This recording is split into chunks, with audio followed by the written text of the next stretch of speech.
is 12. It's like 7,000. Oh, No. We're at 8,614 now, so. oh. So, I think Shebrik, I think you need to level up. If that's what you said, I think you need to level up. Yeah, we're all level 5s. Yeah. I just haven't been keeping up with my experience points, I guess. Okay. 3. It is 14,000 for level 6. We're almost there, guys. Okay, in that case, you got 1,000 last session. Oh, really? Okay. Yep, there you go. Wow. Just pulled the stuff out of my butt, guys. Hey, man. So we're at 9,114. Oh, and some of us changed alignments, I think. Yes. We all got a little bit more evil, except for the people that were already jaded. Yeah. I know nobody else finds this terribly funny, but me, as the guy playing Arvio, it's kind of really funny that as soon as you get to the city, he's born, you all go closer to the alignment that he is, and it's like, that feels really on point and darkly humorous to me. Well, with our recap out of the way, you guys been there for 2 weeks, 10 days. You guys been there for 10 days. Weeks are a little bit longer. Anyways, you woke up for the morning, getting ready to go about your various tasks. Philip will not be here, but he told me he's just going to keep doing good things and trying to better himself, so he will kind of do that. But you all wake up, eat, having paid for your meal, step outside, which I ain't having you guys worry about that right now because it's insignificant coin for what's going on. But you kind of step outside, getting ready to go your own ways. Well, I guess one of you getting ready to go your own way. When all of a sudden you kind of hear this clamor among the crowd as everybody's like moving out of the way and pushing up against buildings and clearing the streets out. And you hear the rhythmic thumping of feet as you turn and look and just see these zombies. There's a living person leading them, and he's kind of yelling for people to get out of the way, and he has like a group of zombies behind him in that Arabic kind of like metal cloth armor that you see in a lot of the movies. It's just marching down the street, and then you hear this loud thump as they take steps, and you can actually also feel the ground vibrating a little bit. And you see, as you're kind of standing there, come around the corner of the street, and this is a wide street. You see these different creatures. You notice that they seem to have 2 heads, a bunch of legs, a bunch of arms, and they're what you see first. They kind of look like this, and they're just kind of like moving along behind this group of zombies, and you notice they're creating a pocket as this giant creature. And the cages this thing is holding is the size of a adult, so this thing's actually pretty massive. And it's just stomping down the street behind it, and you notice that there's something in the cages, and this thing's just walking down the street, and then the 2-headed creatures kind of close up behind and keep moving, and once they pass, the crowd kind of like filters back into the road and goes about their business. So does Arvio know what these things are? Or are they just, in his community, are they just known by cage creature and 2-headed creature? Because let's be real, I don't think we'd put it past the local to just call them that. You guys don't really have a name for them. You know that these are creatures that Sild has made. Outside of that, there's not really a scientific name behind them. You know that the one creature is the one with the cages is usually referred to as the executioner because it carries prisoners in the cages and takes them to the gallows where they hang them, and then it takes the bodies to one of the towers that you are working in. Okay, so that's fucked. Considering how morbid, unless one of the group is looking at me like, what the fuck are these? I don't think I'm going to share this particular bit of trivia. Because they're just really fucked up looking, actually. Lex You will know- straight up ask you what is up with the pyramid head and fan head. Well, I don't know about the pyramid head. I think that one's much more of a bodyguard to the big one, which is kind of colloquially named the executioner. You see those cages that he's carrying?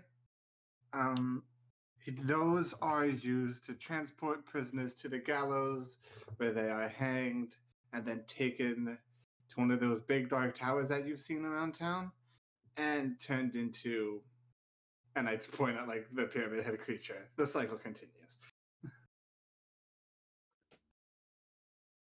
Is the pyramid heads the same size as fan head? No, they're small, like human size, Oh, okay, medium okay. creatures. I was gonna say, Jesus Christ. He is a big boy with big brain ideas.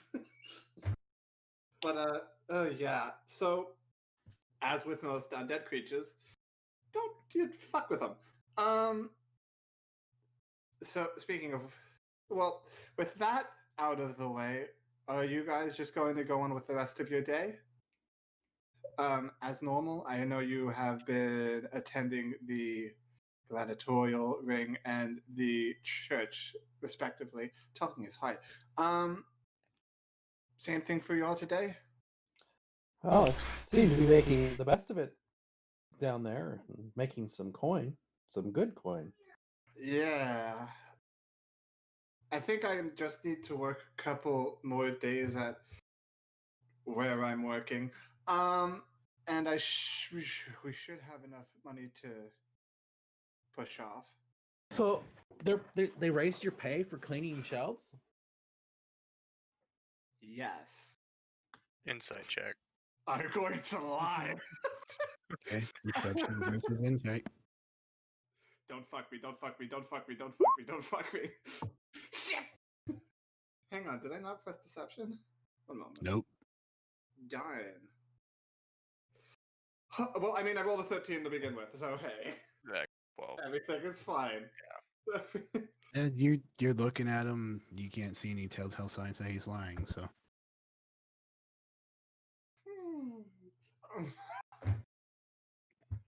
that he's plus either 6. really good at hiding all the ticks that usually comes from a liar, or you're really bad at picking up on them. Charlatan. Pretty much. Yeah. But Alright. yeah, I will be spending most of my day, fellas, remaking my spell book and, well, spell deck, as well as a couple of negligible errands. Good luck with the rest of your daily tasks. Yes. Yeah, I was thinking about doing a couple more of the arena things. Then after that, like go buy armor and weapons. I think I was gonna do the same. Same. All right. Well, we'll kind of pick up and do what we were doing last time, 5 days at a time. Just quickly go through the days. So, first day, the 11th day. RVO, you're just going to head off and work in the tower that day? No, I'm going to remake my spell book. Well, spell deck. I keep calling it that. Just so that I have them at the ready. Okay. So Or you maybe you that re- will be an after work thing that I can do one of the days. yeah. Either way works for you. It's gonna take you a while to make it though, right? Yeah, as well as getting all the spell components. So I guess that's what I'll be doing after work all week, right? Yep. So you'll work today and go out and start getting that stuff. It's your boy. It's Yep. I'll just Grim, make introduction here. Grim, Lex, and Sheerbrick. You head to the Coliseum. Sherbrooke's not headed. He's been headed to the priest thing. No, I've been He- heading. yeah. Coming.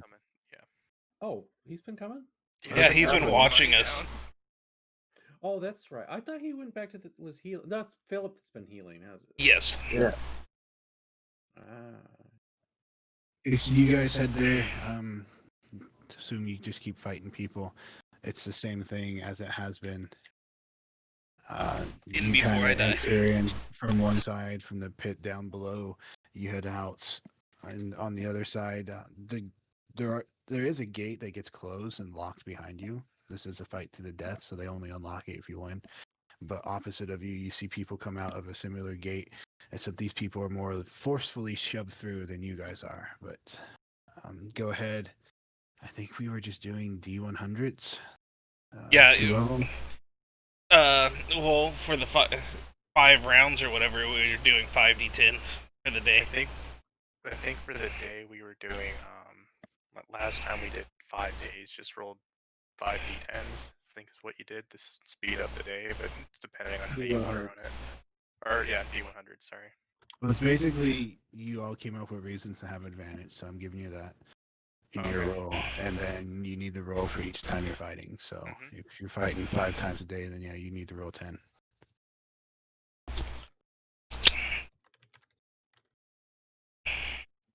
I'll go ahead and roll up some gold for you.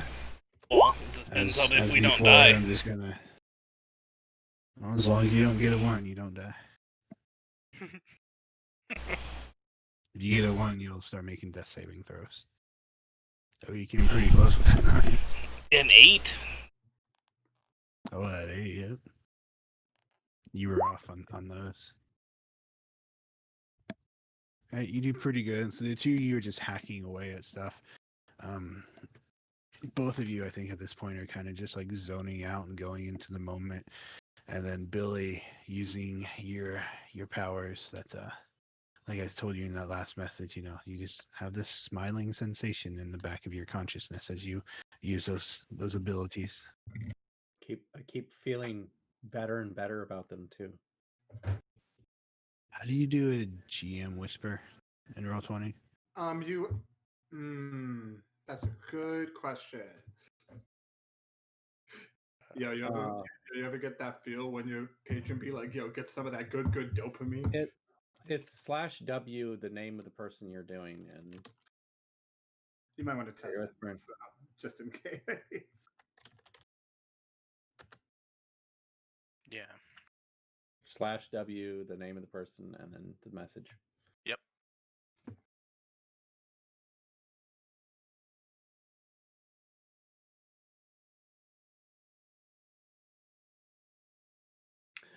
And for they've should I throw some of the spells up so because they would see the visual. I mean, they would see me doing this stuff. Sure. I mean, if you want to kind of describe what you've been doing and throw some spells up, go for it. Why I mean, roll? You would see that when large groups of people are in front of me, that flames are shooting out of my hands. You would see that if somebody actually hit me, they would get slapped pretty hard with some force back, and then lots of eldritch blasts coming out of my hands. Lex doesn't know you long enough to kind of see any difference, I would say. Somebody would know a lot of difference. Yeah, I know. I'm just keeping Lived quiet. his whole life. I'm still, he's still upset about the whole thing. And Sherbert's not watching. It's raking in the cash. Yeah. Sherbik saw the first fight. And he was like, "Oh shit!" Cover my eyes and plug my ears.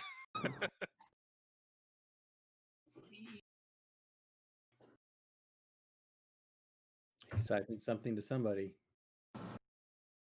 He's doing the that we got, probably. Okay, so from this day, that is what you bring in. Already halved. Already No, split. that is Okay. not split. So go ahead and split that. That's including the betting you do art. Split 4 ways. So we have to split it 4 ways.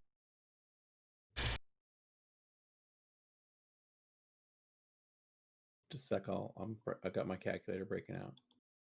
You make like 300 gold RVO. Only 300? Okay. Yep, for your one day of work. Only 300. You find yourself doing what you were doing. Those things you saw walk by, you're basically helping create those. You're not like reviving them or anything. You actually get told that it's not allowed. Wizards who try to like raise dead end up getting shipped off and they're never seen again. Let me guess. They're executed, just like every other infraction in this goddamn place. They actually no idea if you ask them. They just tell you that your sealed send some people to come take them away, but it's deeply forbidden. They never see them again. Well, I know what I'm assuming, and and at this point, after working here and stitching all these bodies together, Arvio is starting to get the idea. Honestly, I should just have a medical degree at this point. Wait, does that count if they've already gone through rigor mortis? That's Gallows humor. As he's like fucking elbow deep in somebody's like torso, he's having these thoughts, just trying to make everything a little bit more casual. Thank you for doing that. You're welcome. Yeah, I was Oh just yeah. getting ready to do it. Oh. I don't know what you were talking about, but oh, I see what you're talking about now. All right.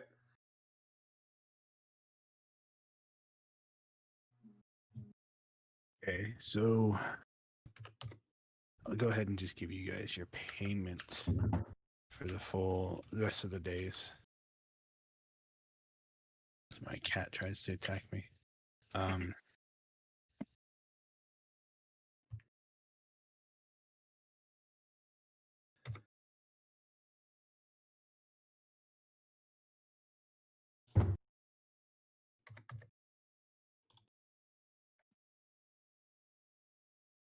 Oh no, my Mac.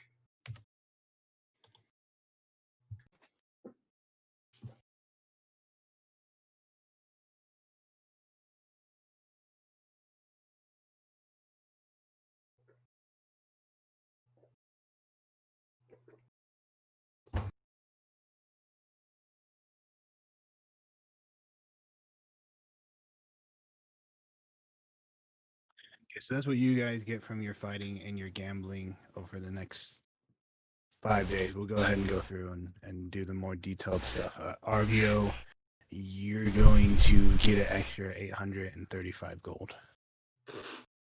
Splitting. Okay. 835. Got it. Why didn't I just stay and do this? Oh right, because it's morally bankrupt.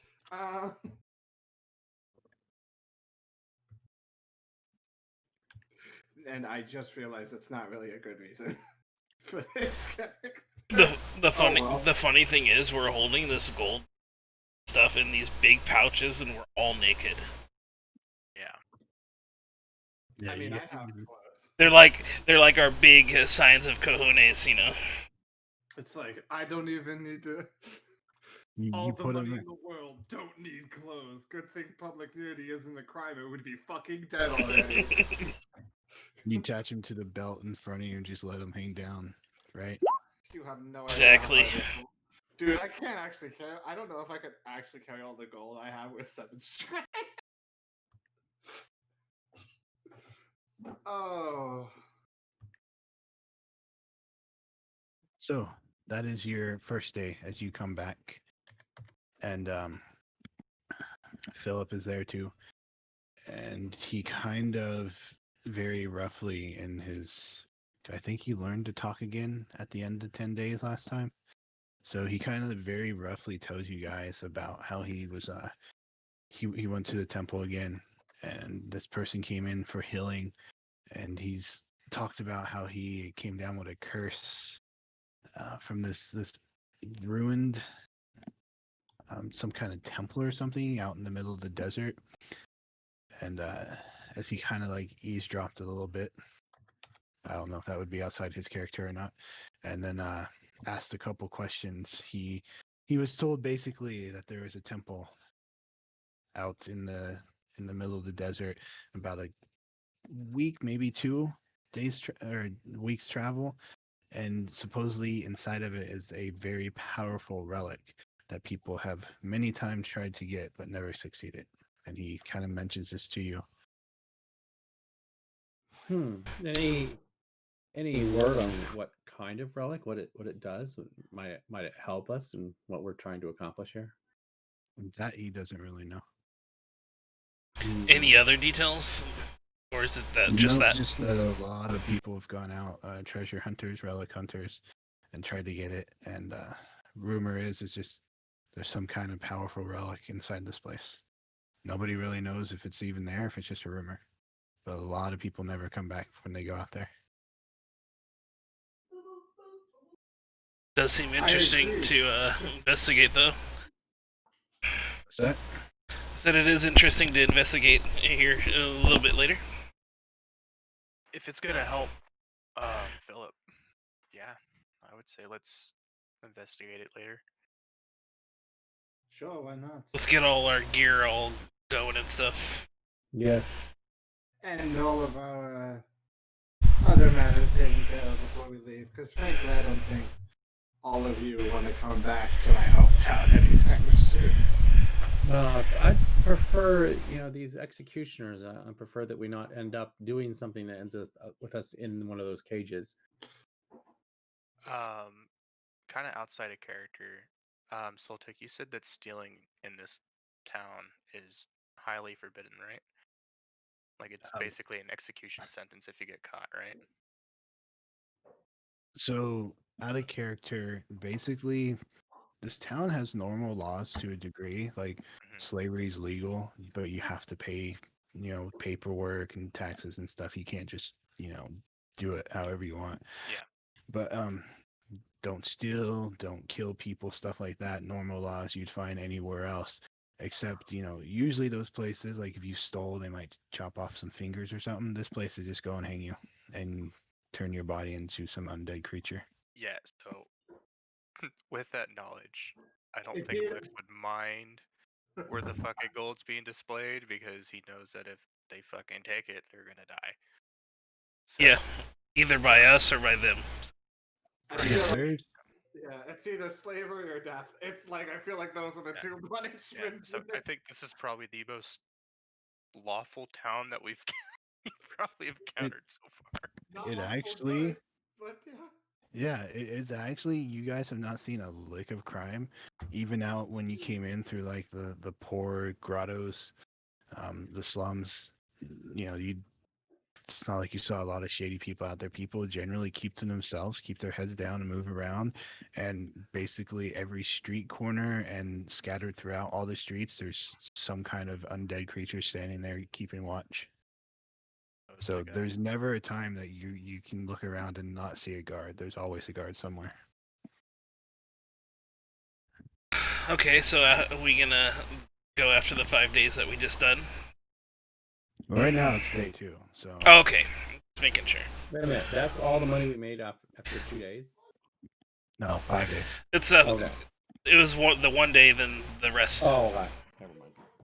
Yeah, that's 4 days. I did the 1 day and decided just to do all of them, so I'm not having to roll every single day. Yeah, since we can still do stuff in between the fightings. Yeah, so second day comes. If you guys have anything particularly you want to do, Philip, he heads off to the temple and then to the library. He tells you guys in a very learning to talk way that he'll be back later. Yeah, I want to go back to the blacksmith. Yeah, I'll kind of follow Grim. I would like to do some shopping as well in my off time. I will go with Billy. Okay. Go ahead. Give me a. Oh, hello. Just a perception check as you're walking around town. There's plenty of shops and markets everywhere in High Phillip. Are you talking? Are you telling us to us or Billy and? To Billy and Sherbreak. Okay. To see what quality of shop you find. You guys know what a blacksmith is. What So. what do you want me to roll? Perception, just as you're walking around to see what you find, if it's good quality or not. Oh, the duo. Apparently we have good eye. Both have the same kind of eyesight there. Okay. What kind of shop are you looking for? I am particularly looking for a magic shop and someplace that would sell light armor. Those are the two. And place that would sell instruments possibly. Okay. You managed to, sure enough, find all three of those. The first one you come across, you see like a bunch of leathers stretch out outside. They're kind of on a tanning rack being stretched. Some other tools that have leather on it that's kind of being worked up. You see little small pieces of metal kind of being hammered out into scales or rivets and stuff that would be put into it. And you see a sign that just has I don't know if your character would be familiar, but it's a lizard-like creature, and you can see that instead of having skin, it has leather studded armor for its skin, Okay. and it just said the armored lizard on it. Okay. So I'd go in the shopkeeper, ask him if he what kind of studded leather products he might have available. So you go in and you see this guy who's really old, gray hair, tanned olive skin, just kind of hunched over, and his hands, his upper arms, as you can tell, discolored from all his years of dyeing and staining leather. And he looks up at you and he's, welcome. Looking for studded armor? I have a lot. And he kind of motions over, and you can see like some piles of it, and then you can see some mannequins with armor on it. I will go look for some Okay. quality stuff and say, yes, that's what I'm looking for. Looks decent quality here. All right, he kind of follows you over as you look at it, and he's the finest, made by me, maximum. Would you like to try some on? I could try to help you to fit it properly. That would be wonderful. I would Alright. like to try some on too. He turns around and looks at you, and oh, I see you brought your son with you to get some. All right. I don't know if I have any as small as you. I could try to fit something small, and we could retrofit it.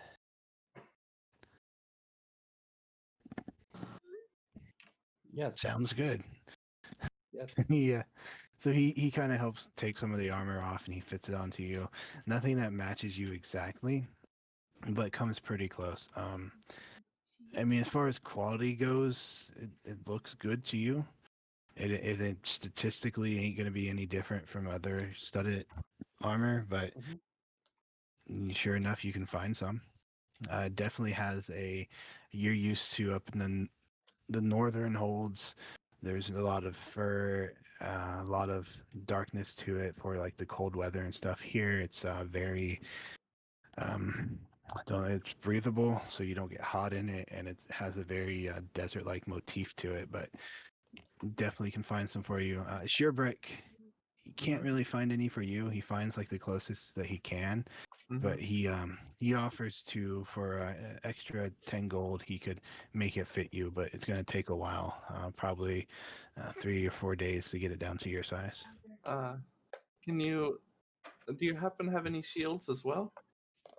I got a couple leather bucklers, but not many. And he kind of like takes you over and shows you some of those too. And it's just like some wood with leather stretched out. Okay. If you throw one in, I will take the leather armor. Well, I do have to charge labor, but if you want to buy a shield, I charge 5 gold for labor. That's fine. It's 50% off, I believe. Oh, yeah, that'll work. And, All right, and how so for you, it'd be 60 gold. Come back 3 days, and I should have it done. Okay. How much for this fine armor that you fitted on me? 45 gold. I unless you wish to wear it like that, I can make some fine adjustments on it. It wouldn't cost too much, but I could do it quickly before I work on your son's armor. Oh, sure. So 2 gold for labor, 47 gold. Okay. All I right. agree. Anything else I can help you with? I have plenty of leather, padded armor. I got plenty of leather stuff, backpacks, water skins. Ooh, water skin. Cool. I will gladly shop for a water skin. I'll Shit. buy a backpack. Backpack, okay. Backpacks. I mean, we got them a lot of different sizes. They're be 2 gold each. Your water skin, and he kind of goes over and pulls out a little box and kind of dusts it off, opens it up, and pulls out. They look again quality. They statistically ain't gonna be different, but they got desert motifs to them. But he lays them down and says 2 silver pieces. I will tell him that I'll take 5 and give that gold to my 48. And then how much was the backpacks? 2 gold each. Yes, 2 gold. And I will take a backpack for myself as well, as I put 50 gold on the counter for him. And he takes it and he kind of like takes a few and he looks at them and puts them in a pouch. If there's anything else, anything at all, I'm always more than happy to help.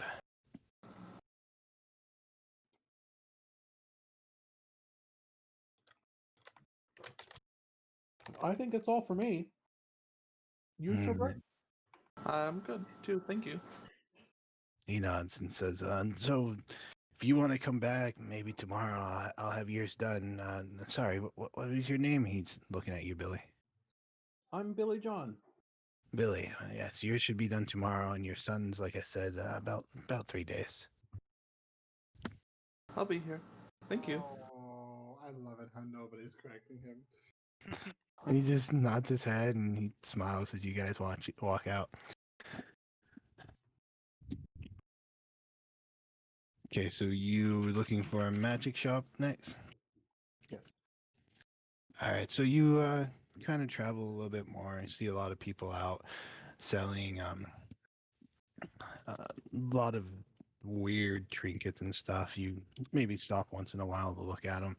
Nobody in particular seems to have anything that catch your interest unless you want trinkets. They just seem to be like, stuff that people buy to wear to look nice. But you eventually find one or this shop, and you just see like a little, what looks to be a lightning bolt, and above it says the counter spell. I think this might be the place, Brett. Yeah, it looks pretty interesting. I think Arvio would like to come here one day. Maybe. Let's take a look around. Right, so you walk in, and immediately you are greeted by what looks to be an elf from their build, and they walk up in a very regal manner. There, welcome to the counter spell. My name is Surum. Is there anything I can do for you? Well, myself, I'm looking to see if you might possibly have a wands or items used to focus my magic. I have plenty of items that would help you focus your magic. And he kind of leads you over to a section and shows you some wands. Any more, rare type that you might keep in a collection? Rare quality material. What constitutes as rare to you? Something that might enhance my spellcasting ability. Some kind of magical aid. Yes. I do. I have some things like that. Magic stuff's hard to come by. I could look if you wish. I could also offer to see if I could put out the word around town and set up some kind of meeting if somebody has magical items they wish to sell. I think my entire party might like that. All right. What particular are you wishing to enhance? And I could go see if I have anything like that. Um, well, out of character, I don't know how to explain this in character, but something that it's like a +1 wand. Okay. So they go into the back and they dig around. Eventually, he comes back out, and I'm sorry, I do not have anything of that kind of quality. Um, Okay. Well, how much for a regular wand then? About well, the cheapest one we have is 10 gold. The more rare ones made out of nicer materials, those range anywhere from 5,000 gold or more. I'm looking to spend maybe 250 on such an item. That's an odd number, but he kind of digs through and pulls out a wand. And this one made from not quite as rare materials, but a little more expensive. I could let it go for that price. Okay. And I dig through and I pull out. Actually, I'm gonna put on the counter.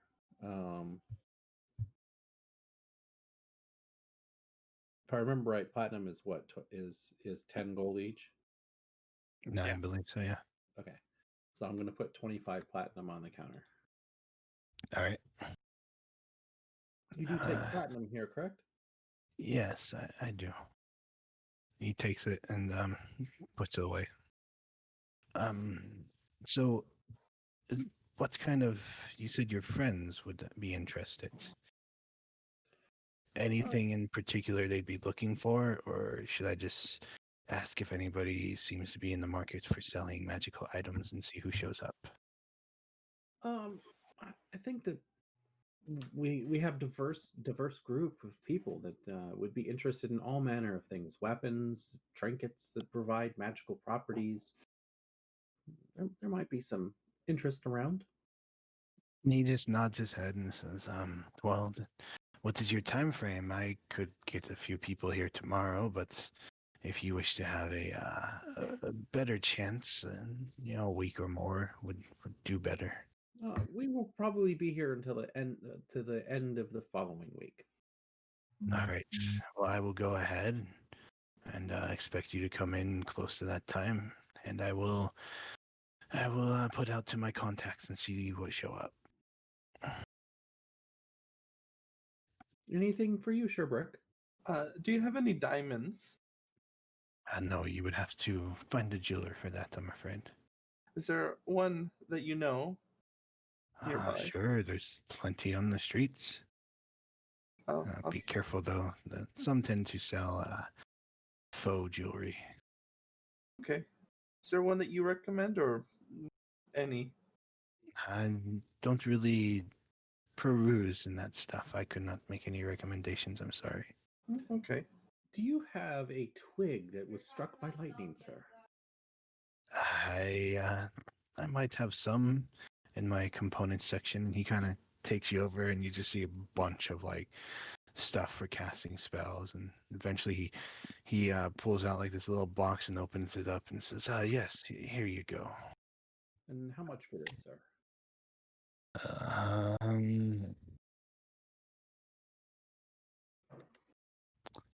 That would be 5 gold pieces. And I put another 5 gold on the counter. That's He a takes fucking it. nutty spell component. He takes it and looks at it, make sure it's not like weirdly marked or anything, sticks in his pouch. And then your last shop that you wanted to go to? Someplace for my an instrument shop. That my Instrument girlfriend- shop. Yes, you eventually find a place that has this cat on it, and the cat, like half of his body seems to be strings instead of like it's fur and stuff, and underneath it says the screeching feline. An optimistic name for a fucking instrument store, if ever there was one. And so we'll walk in and I'll greet the shopkeeper. Right, you walk in, and for the first time ever, you see this very tall. Best way to say it would almost be like a Bigfoot-looking creature. Has long gray hair all over its body, except on their face, and has very long, coming out of the top of their head, but long brown hair. And from the way the body's shaped, you might think it's a female. Not really sure though. But they stand up and they look at you. Out of character, this would be a furbolg, but greetings. What can I do for you? And you tell, even though you might have the suspicion that it's a female, it's just like deep, booming voice. Yes, I'm looking for a couple items in particular. I mean, my companion here used to have a instrument that he played. It sounded like ducks quacking. Do you have anything such as that? I do not. I do have bird call whistles. Oh, can I see one of those? And she goes and kind of brings out like the long cylinder like whistles and lays some down. Made out of wood. Everything in here seems to be made out of wood for the most part. Those different tunes, they match the local wildlife, and they're 2 gold piece each. How many does she have? She lays out about like 7 or so. I will buy all 7. Right? How did I know? She has a big smile on her face as she takes the coin. Anything else for you? I would very much like. Do you have a flute by chance? I do, and it's not one of those fancy metal ones some make, but I do have a wooden version. And she kind of goes over and grabs this case and brings it back and opens it up, and there's this very fine wooden flute in there. Very fine craftsmanship. How much are you looking for this? This one be 4 gold piece. A fair price. A very fair price. Very, very fair. Do you have 2? Yes, and she goes over when she grabbed the first one and comes over and opens it up. This one, like the grain and the wood and stuff, is different than the one that Billy's looking at, so it definitely looks different, but it's in shape and make it's the same thing. Billy will put 4 gold on the counter. All right. And I will also put 4 gold. Takes them and sticks them in a little box and just smiles. I have plenty more instruments, and you kind of, with her hand motions around, you can see lyres and lutes and horns and pan flutes, the stuff that you can make out of wood with very little metal in it, just all over the place. Well, that's what I'm looking for. Thank you. No problem. The name is Barnine. If you ever need anything else, musically speaking, I will be here. Thank you.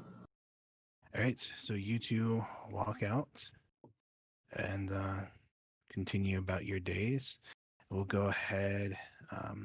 RVO still hanging out in the tower, Yeah. making undead creatures. Yeah, this is not going to be very eventful session for me, I think.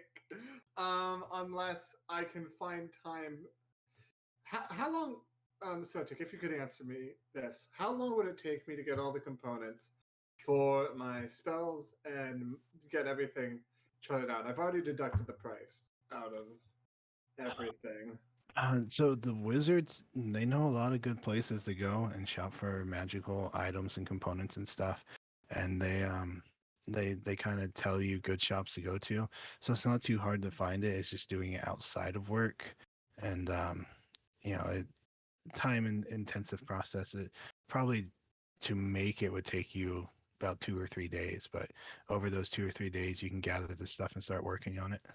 Can I also say that during one of these 2 or 3 days, I can get get a new set of clothes that looks at least pretty close to the ones he was originally wearing, so I don't walk around looking like a fucking peasant with Oh. feathers. Oh, sure enough, there is plenty of clothing shops, just little stands on the side of the road that sell clothes, and then there's some that sell finer clothes, silk clothes, but those are the brick and mortar type places. Cool, I'll get nicer clothes because I can afford them now, and I don't need to take all the extra steps to steal them. All right, so set of fine clothes are just going to run you 50 gold, I think. They charge you 30 gold for it, and it's like silken and it's very colorful. Like the clothes that they're selling out on the street are very drab linen. It kind of just matches the colors of nature. But once you step inside of these, really nice places, there's just all kinds of colors, and some places it can be overwhelming. All right, I'm gonna get a nice black and white and red ensemble as he did originally. All right. They can just sell you what they have. If you wish to pay an extra 10 gold, then they can make it fit you really nicely, and that would take 2 days. I mean, I'm already taking 2 days, so yeah, sure, I'll give 10 gold. All right. And at the end, just so that you know what I'm doing, as soon as I get all of this taken care of, he's casting sending to Umaima. Just so that when we get to that, Okay. Philip. So you weren't here for the first day, I know. but you had went to the temple, and you'd heard about this guy came in. And he was wanting to get healed, and you kind of like overheard him talking about this temple that he got this curse from this temple trying to get the relic, and it kind of piqued your interest, and you found out that there's supposedly this powerful relic there. So when you went back that night, you in a very broken way told the group about it, just so you're aware of that. Okay. So it's a new name, yeah? Yeah, so Yeah. you're a new day. I had sent you off to the temple when you Yeah, guys broke up from the group. That's all right. If possible, since I'm in temple, I would say that Philip probably just quit the librarian job and focused on like helping at the temple, even if it is for free, unless they offer him some money. But if they don't, then he just does it for free. Yeah, they could they offer you. See, we did 5 days worth of so you get 217 gold if you're using your like magical or your holy abilities to like heal people and stuff. Basically, donations come in and they give you a little piece for helping out. All right. And then with that, we'll jump over to Grim and Lex as you two head to the blacksmith. And Yes. very happy to see you as you walk in. It's like, I see you've made it. Yes, we have. Are you doing Lex and Grim? Better, I guess, but dead inside. I see you have a few more scars and battle wounds.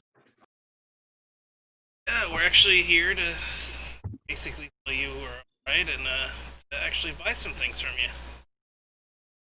Oh, indeed. Are you getting into farming? And you kind of see his eyes light up.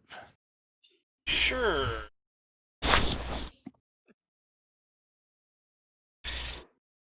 What do you have this for sale? All kinds of things, and he takes you over and he shows you, all the tools that he makes here for like cutting down stuff and harvesting crops, and some stuff for that you can like use on your horses to connect things, chains, stuff like that. You remember he makes not necessarily just farming equipment, but he doesn't make armor or weapons or anything. Yeah. He was teaching you that like Mm-hmm. way after hours how to do that. Yeah, since we were too busy stacking stuff, I didn't really chance to see what else he's selling, Yeah, he sells all kinds of metal creations, spoons, forks, tinker's tools, but no weapons, no armor. Oh, I would take some, like, fork and spoon, a knife, maybe. Yeah, you can definitely find the mess kit here if you need one. Yeah, I want a mess kit. Okay, and you can also find yourself some like flint and steel. Yep, like the whole thing. And I want to ask, like, where's the best place he would suggest here to get weapons and armor, besides him making them sell? He kind of scratches his head a bit. Not too really sure. I know there's the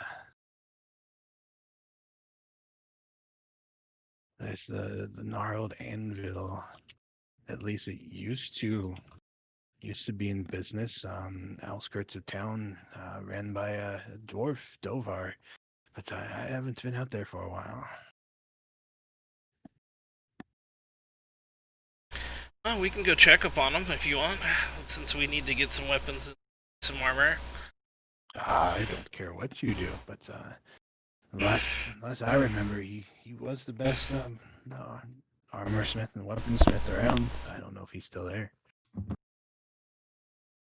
Yeah, we'll check that out. I want to take some of these items, the mess kit and All steel. right, he kind of gives you directions out of the gate, and through the shanty town to where he remembers it being. But you definitely, especially walking through town, I'll say this for the rest of you guys too, you can pretty much refill your kits that you had, like rations and rope and stuff like that. Like there's just all kinds of stalls all over the place with this stuff. And it's not too hard to find somebody selling adventuring gear. Yeah, that's basically what I'm going to be doing. Yeah, so if you guys want to, crack open Player's Handbook and pick out what you want, you can, within the list for adventuring gear, you can find it around town. Just subtract that gold from it. I would like to buy a Tinker's tool set from him. All right. I thought he helped you make one. He helped me make one, but it wasn't for me to keep. It was for me to like buy potentially. But I was kind of looking at like maintaining the Tinker's tools or being able to make my own if I could. Okay. That's what I was trying to obtain. Well, he sure enough has some that he'll sell you. He'll sell them to you for 45 gold. Okay. But you guys, you stock up with the metal wares that he does have, and then you head out to this place, and sure enough, you kind of see this old sandstone building, and out back it has this forge, and you see the long red hair, long red beard that's braided, and at the bottom of the braid there's this clasp that has this hammer and an anvil on it. I'm not sure any of you would know what that is a reference to, but he's just standing there hammering away, and you see past the forge there's a doorway, and it's wide open, and as you look in you can see like all kinds of mannequins and different weapon racks that have armor and weapon galore on them. Alright, that sounds awesome.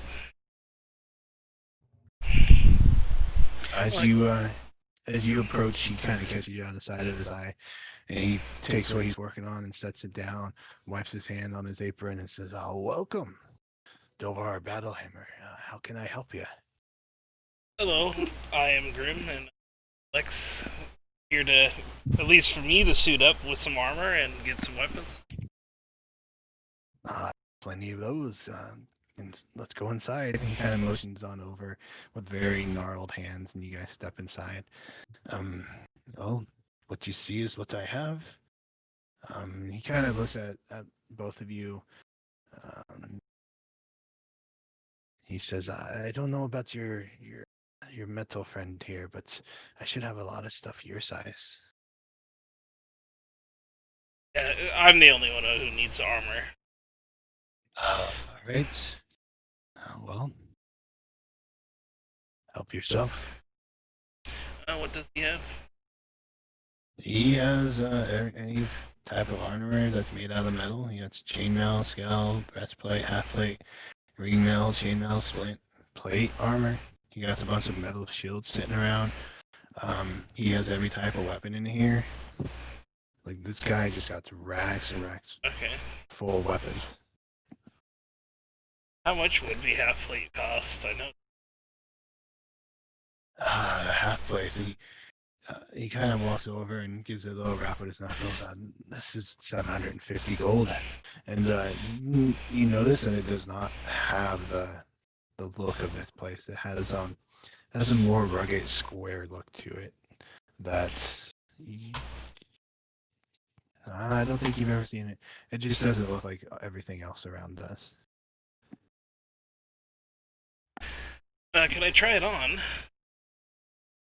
Sure. And he walks over and kind of takes some off, and he's helping you fit it on. It's a little snug, just a little bit, but it's not so much that you can't tolerate it. Yeah, I think I'm gonna take it. All right. And you said just for you, none for your metal friend here. Yeah, he doesn't need any armor, but weapons. I would like a greatsword. Yes, I have some of those, and he walks over and shows you 3 of them. They all look the same, and again, they don't have that deserty type quality to them. You want Lex? I'll take great sword. 60 gold piece for each. For each great sword? Yep. 66 gold piece, right? I will take. Well, he's gonna take one, so I'll take 2. And Alright. does he have any crossbows or anything? No. Okay, It's, just, I was kind of flushing- figuring. Fletcher down the road that would have some. I'll ask the blacksmith. Does he? This is gonna be a tricky question because I don't know how to word it in character.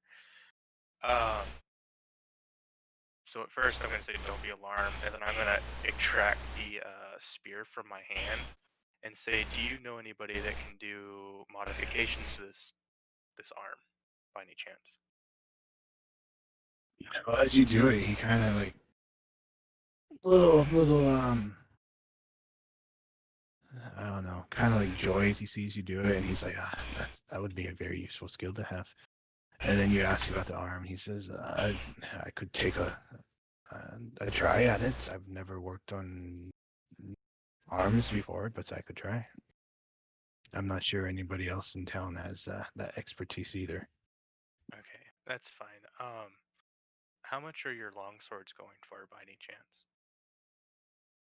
My long swords, 25 gold pieces. Okay, I'll take one of those as well. He just nods his head and, well, somebody's getting ready to, I guess, kill something, and he goes over and shows you to him, exchanges the gold and the sword. You'd be half right. He's saying that I'm thinking, do I need to get a battle axe too?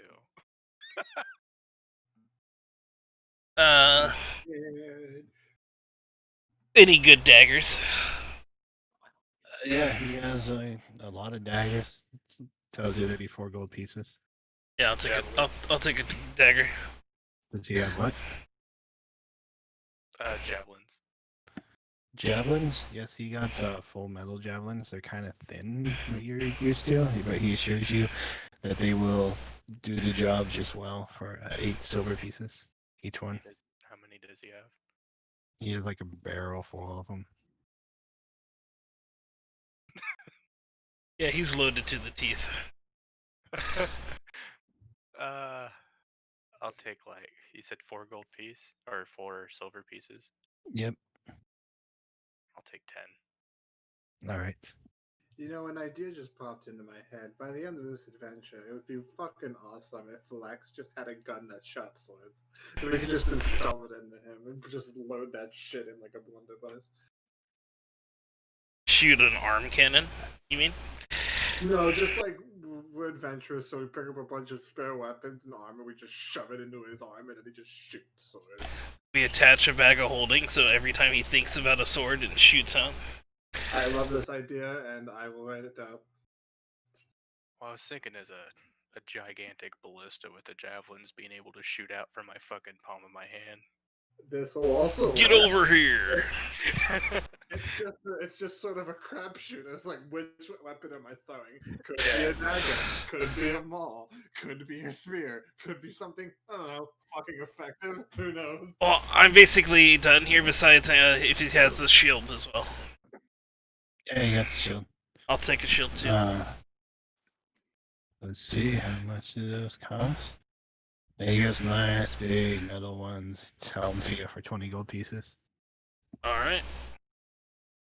Alright, so with that, you guys do your shopping. Your second day comes to a close. Your third day, you guys go about your business. What are you all doing? I'm gonna find like a big robe. That I would have probably did it the first day or the second day, or whatever, when we got the armor. A big robe that will like cover my whole body, so my half plate is not all just baking in the sun. Like a gray robe or something, gray, brown, whatever. Yeah, like I said earlier, there's all kinds of vendors on the street side that as you're walking back to the tavern, you can find one. Yeah, I'm trying to make it makes you look very weird because you're big and bulky, but you can find one. Yeah, I'm trying to get a list to show you so I can get the money all taken care of. We'll just go through Player's Handbook. More like see, page 149. No, that's the weapons. Well, somewhere around 149. Just go through that and find what you need, and just take the price out of your coin. Is that for weapons? 149. Yeah. 149 is weapons. All right, I'm trying to get my book. That's no problem.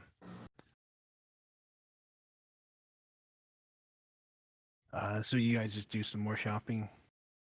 Am I able to find a jeweler shop? Yeah, you can find a jeweler shop. They tell you that they have 200 gold piece diamonds, and then they have about 550 gold piece diamonds. I'd like a pearl at this place too. Yeah, they have plenty of pearls in all different price ranges. Okay, I'm buying 100 gold one. Okay. So, out of character, Revivify doesn't have to be a diamond worth 300, it just has to be diamonds worth 300, correct? Yes, and I'll just say as long as you have $300 worth of diamonds on you, then you can use it. Okay, so you said they had 2 100 and 550? Yep. I will buy all of them. All right. Fuck it. I'll grab a great axe on the first day as well. So. All right. An RVO. You just going about working on your spell book? Okay. Does Philip get out and do any shopping? Would he have overheard others talking about the weapon shop and all? Yeah, I'm pretty sure. basically, you guys meet up for the night at the tavern. You have like this table you've claimed for yourself now, and all of a sudden you see Lex walk in with like hundreds of weapons on his back, and Grim's wearing armor. He got like all this backpack and stuff. Arvio's wearing really nice clothes. So you definitely know these guys went shopping. I mean, but would they by any chance say the name of the shop, or would they just? I would take you there at least, or tell you what they have, so you know. I was gonna give the great axe to Philip if he wanted it. Well, I was gonna give him some money too to help him get some gear. Well, okay, so instead of that, I won't get the great axe. I will take Philip to the shop. Alright. Now. I'm Yeah. just imagining Arvio like sitting down, really nice clothes, like scribbling on like a fucking card because that's how he casts the spells, and then he just hears clink, clink, clink, and he's like, "Oh, that's just how many fucking weapons?" like, Yeah. I was like, what? Kind of- Meanwhile, we have Philip half naked sitting on the other side of the table. What is happening? Because he's used to you guys just walking in half naked because you haven't been buying fucking clothes. And he's like, finally, they bought 50 pounds of what? What are your priorities?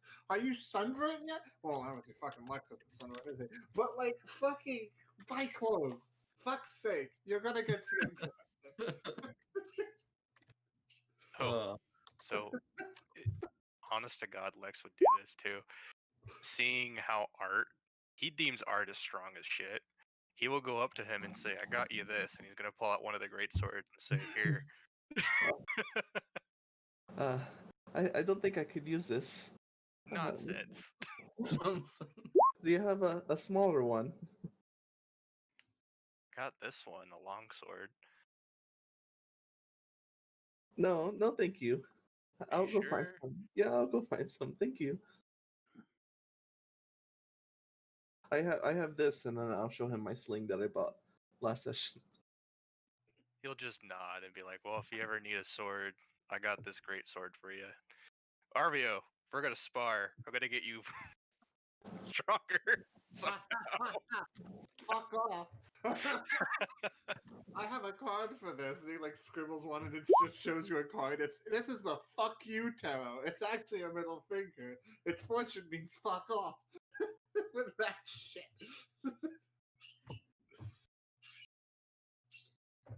Now I need to redraw that card. Worth it. All right, so you guys, you take Philip there, and Dovar is more than happy to get you geared out. Okay, so the priority for Philip would be at the moment. I suppose he would say something along the lines of, "Do you have anything to protect me? Half plate, full plate, and anything of some of the sort." He looks you up and down and says, "I got just the thing for you." And he walks you over and shows you this full plate of armor. Again, does not have any of the desert motif on it. It looks very rugged and squarish in design. That's great. How much for this? 1,500. 1,800. Do you have any job around here that needs to be done? At this point, I'm sure Lex and Grim hear you. Do you want to do half and half, Grim? 1,500? Yeah, I can do it. Yep. So we'll go ahead and do that. All right. 750, I believe, is what it was. Yeah, for half. Yep. Get him that full plate. Guys, you don't have to. We'll get some sandpaper and shine it up. Draw a big sun on it. Let me find the picture. Like, stitching an arm onto like a leg or something to create some weird like limb monster, and he's thinking, I wonder if Yeah. they call it because they can eat off of it and also grill their food in the fucking desert sun. What am I doing with my life? Yeah, I kind of figured you're gonna go for the full plate. That's why I went half plate, since I don't need full plate yet. Yeah, Yeah, RBO's definitely enjoying himself. Obviously having shower thoughts while he's stitching together fucking people. At one point, Sherbrick is going to go up to Arvio. I got you something to say sorry for dragging you through that hole. You And I'm know, gonna. I really wanted you to say, here's a present. I'm sorry for dragging you into hell, because goddamn, I've never had it actually mean it literally. You know, what did you get me? I got you a 50 gold worth diamond. Oh, I know that's one of your favorite spells to use. Then I know you need one. thank you. I've actually been looking for this. Wasn't able to find it on the down low. Out of character, he's already picked it up. But since Sherbrooke is apologizing, he doesn't want to ruin this apology, and will continue using this specific time. Because he knows you're trying and wants to give you credit. Well, thank you for not telling. Thank you for what? Not telling him. You're welcome. So he's just like, thank you. I've been looking around for this, but you know, a lot of the jewelers around here are phonies. I couldn't find any of the old legitimate ones. Oh. Do you know if these are good? And then he shows you the rest of his diamonds. Do you just pour them out? Yeah, yeah.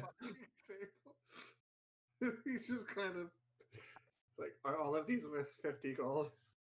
Some are worth 100. Well, I mean, if I can cast Chromatic Orb with them, they definitely are legitimate. Problem with that, if I cast that within the city, I'm pretty sure I'm getting executed. Because I'm sure that's a law. And if it's a law, I'm either getting into slavery or executed. Because those are the only two punishments. Sunny side up, we don't have a lot of prisons. We don't have to worry about a prison system. It's pretty much just the death penalty. Well, I guess we'll find out sooner or later if they work. Like fantasy text. Yeah. We'll find out eventually. Unfortunately, Identify doesn't cover that. We'll see. I also know a spell that uses diamonds, and if it doesn't work, it could be probably really bad. But I mean, we'll get there. Don't fucking. Okay, Sherbrooke, I know. Do not fucking.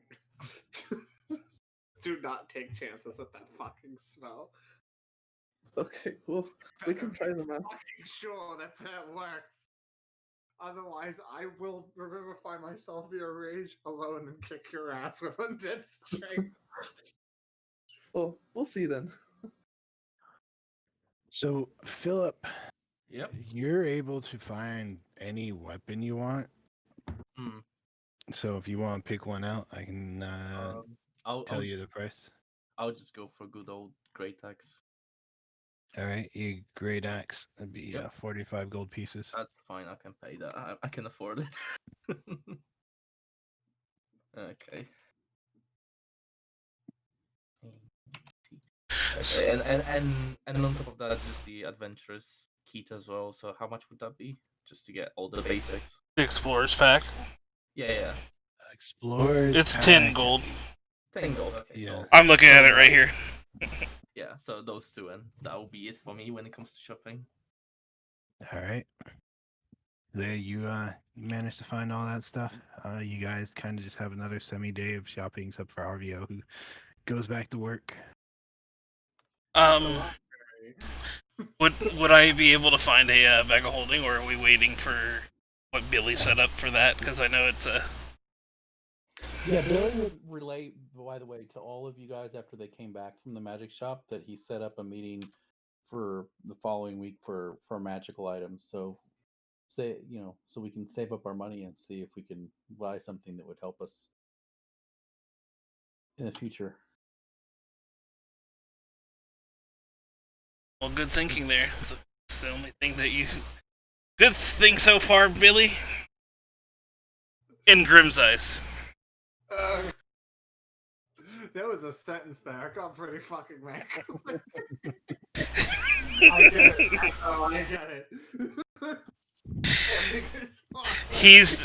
You just look at Grimm and he just looks angry. But he's not trying to express it at all. Okay. So you guys have your third day. You come on to your fourth day. If there's anything you want to say while you're at the tavern that night, but what do you do at your fourth day? Actually, kind of curious. Now I'm intrigued. Because actually, what I'm going to try and do? I'm going to try and do a thing. No idea how this is going to end up. While everything's sort of winding down, Arvio is going to kind of go over to Grim and be like, "So you've been scowling for like continuously for the last what? I think like 3 days. Is this And your new permanent resting face, or I thought I've always had permanent bee face. no? It was more of like a cold indifference. Now it's definitely like there's a bit of fire behind it. Maybe towards one person or all of us, or just towards myself.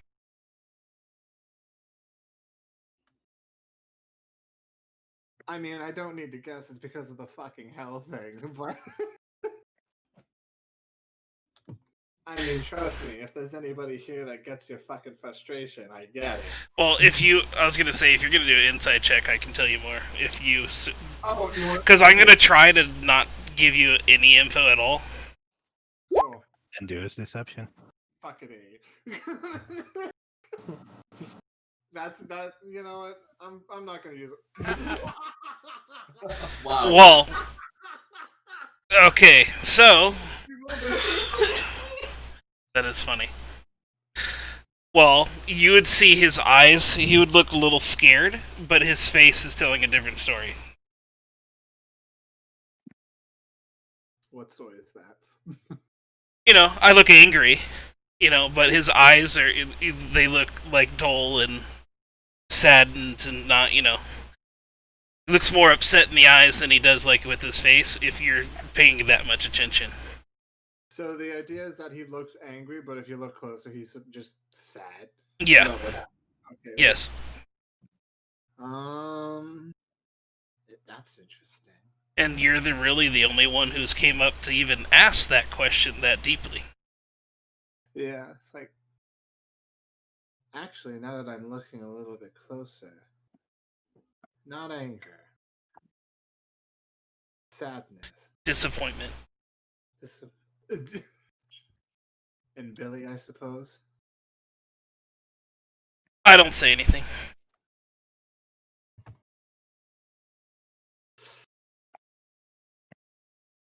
Well, I mean, I know I'm supposed to be the temperamental, ornery fucking mage of the group.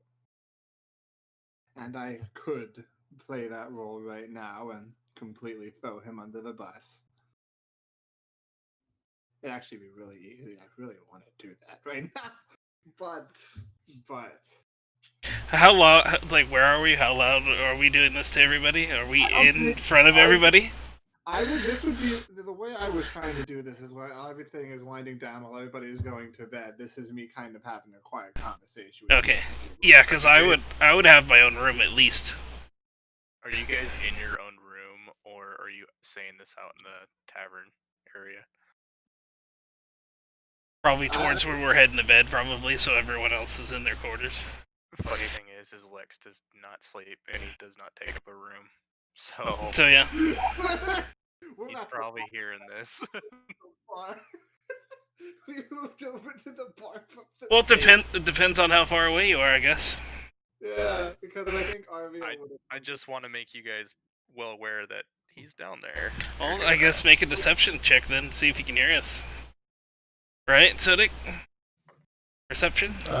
Because It'd be pretty busy in here, so if you want to make one disadvantage, you can. Because Arvio would have wanted to have a more private conversation with Grim, and now I've kind of lost track of this conversation. Speaking of which, Could you guys have a table that you basically pick that's kind of tucked off in the corner? That every night you come in, that's where you guys kind of regroup and talk about things, or sit in silence and stare angrily at each other. which just look fucking fantastic in silence. You know? Basically, just But if exhausted. You went over to the bar. You're like on total opposite side of the room. There's a lot of chatter and stuff going on, even No. this late at night. That would be an 8 for perception.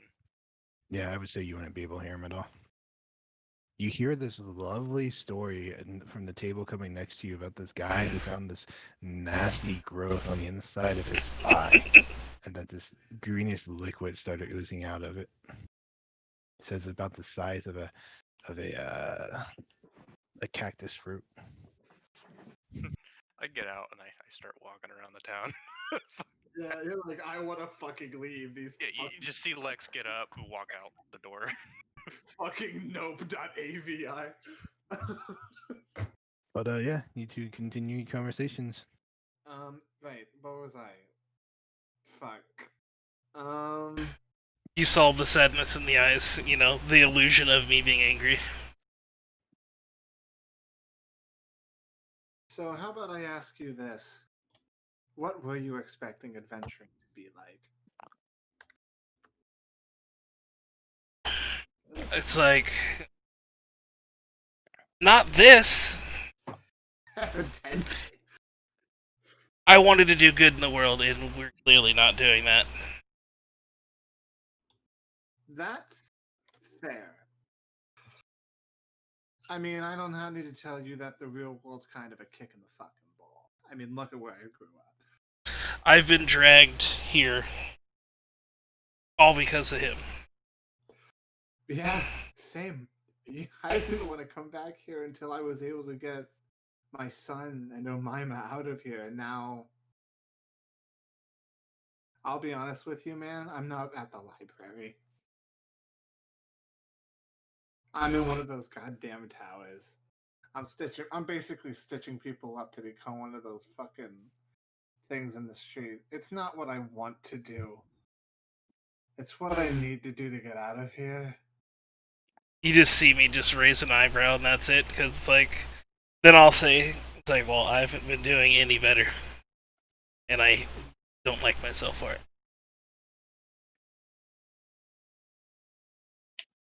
It's honestly, man, considering our circumstance, that we were dragged literally through hell and then ended up out here, and we're still not completely morally, like, desolate. We're actually doing relatively well for ourselves, even if you don't want to hear it. Granted, yes, we're still alive. Yes. I just don't know how to express my feelings. That's fair. I'm not terribly good at it either. Frankly, as soon as we got out of hell, if Billy fucking died right in front of me, I would feel nothing. I'm still pretty much there. To be honest, I probably would have too. He's not the Billy that I used to know. Who was the Billy that you used to know? Did he have a forethought? Maybe a conscience. That's the story for the day. I'm tired. Alright. Thank you. Don't mention it. Okay, I you won't. guys- Go ahead. I'm just gonna say I won't. I need to keep up the scowling charlatan act anyway, and 2 thumbs up and I go to bed. Yeah, that's it. Okay, so you guys, all of you, awaken to your next day. At this point, say that your shopping's been done. Whatever you needed to buy over the last few days, you managed to find it. Again, well, I guess it's Billy, Grim, and Lex and Sherbrick. You guys still like hanging out together now, or what are you doing? Billy would still be trying to go to the college During the 5 days, yeah, we'd still be doing that at least. Okay. Other than that, just going back to the tavern drinking. Yeah, so the stuff that you guys ordered, custom made, had dyed, fitted to you, whatever, it's by now done. So you picked it up throughout your trips back and forth between whatever you're doing. Philip, Yep. now that you've kind of gone back, splitting up from the group and doing your quote unquote jobs, you just head back to the temple and keep doing stuff? Yeah, I mean, I would believe that Philip just feels kind of grateful for kind of, in a way, unlocking himself, and feels like the temple kind of helped him with that. So until the rest of the guys is ready to leave the town, he'll probably just stick around in the temple, help as much as he can. But now just looking a little bit more intimidating, I guess, in full arm, full plate. Yeah, which a note to you guys who go into the Coliseum. When you show up with your armor and your weapons, they tell you can't use them. You gotta leave them in a safe box. We stripped down use to the where stuff. we were using it. Yeah. Yep. Okay. Philip, you do have a sense as you are working and taking care of stuff. You just feel more connected somehow, some reason to this place. You're not really sure why. And it's not exactly the temple itself that you're connected to, just the line of working and doing things where people come to worship gods kind of makes you feel At peace. At peace, yeah. Yeah. And it seems to be coming from something external. And there's a few times that you hear somebody mention they're praying or talking about Ion, which is the chief deity of where you come from. And every time you hear that name, there's just like this kind of almost sharp prickle in the back of your head. Like maybe that should mean something to you.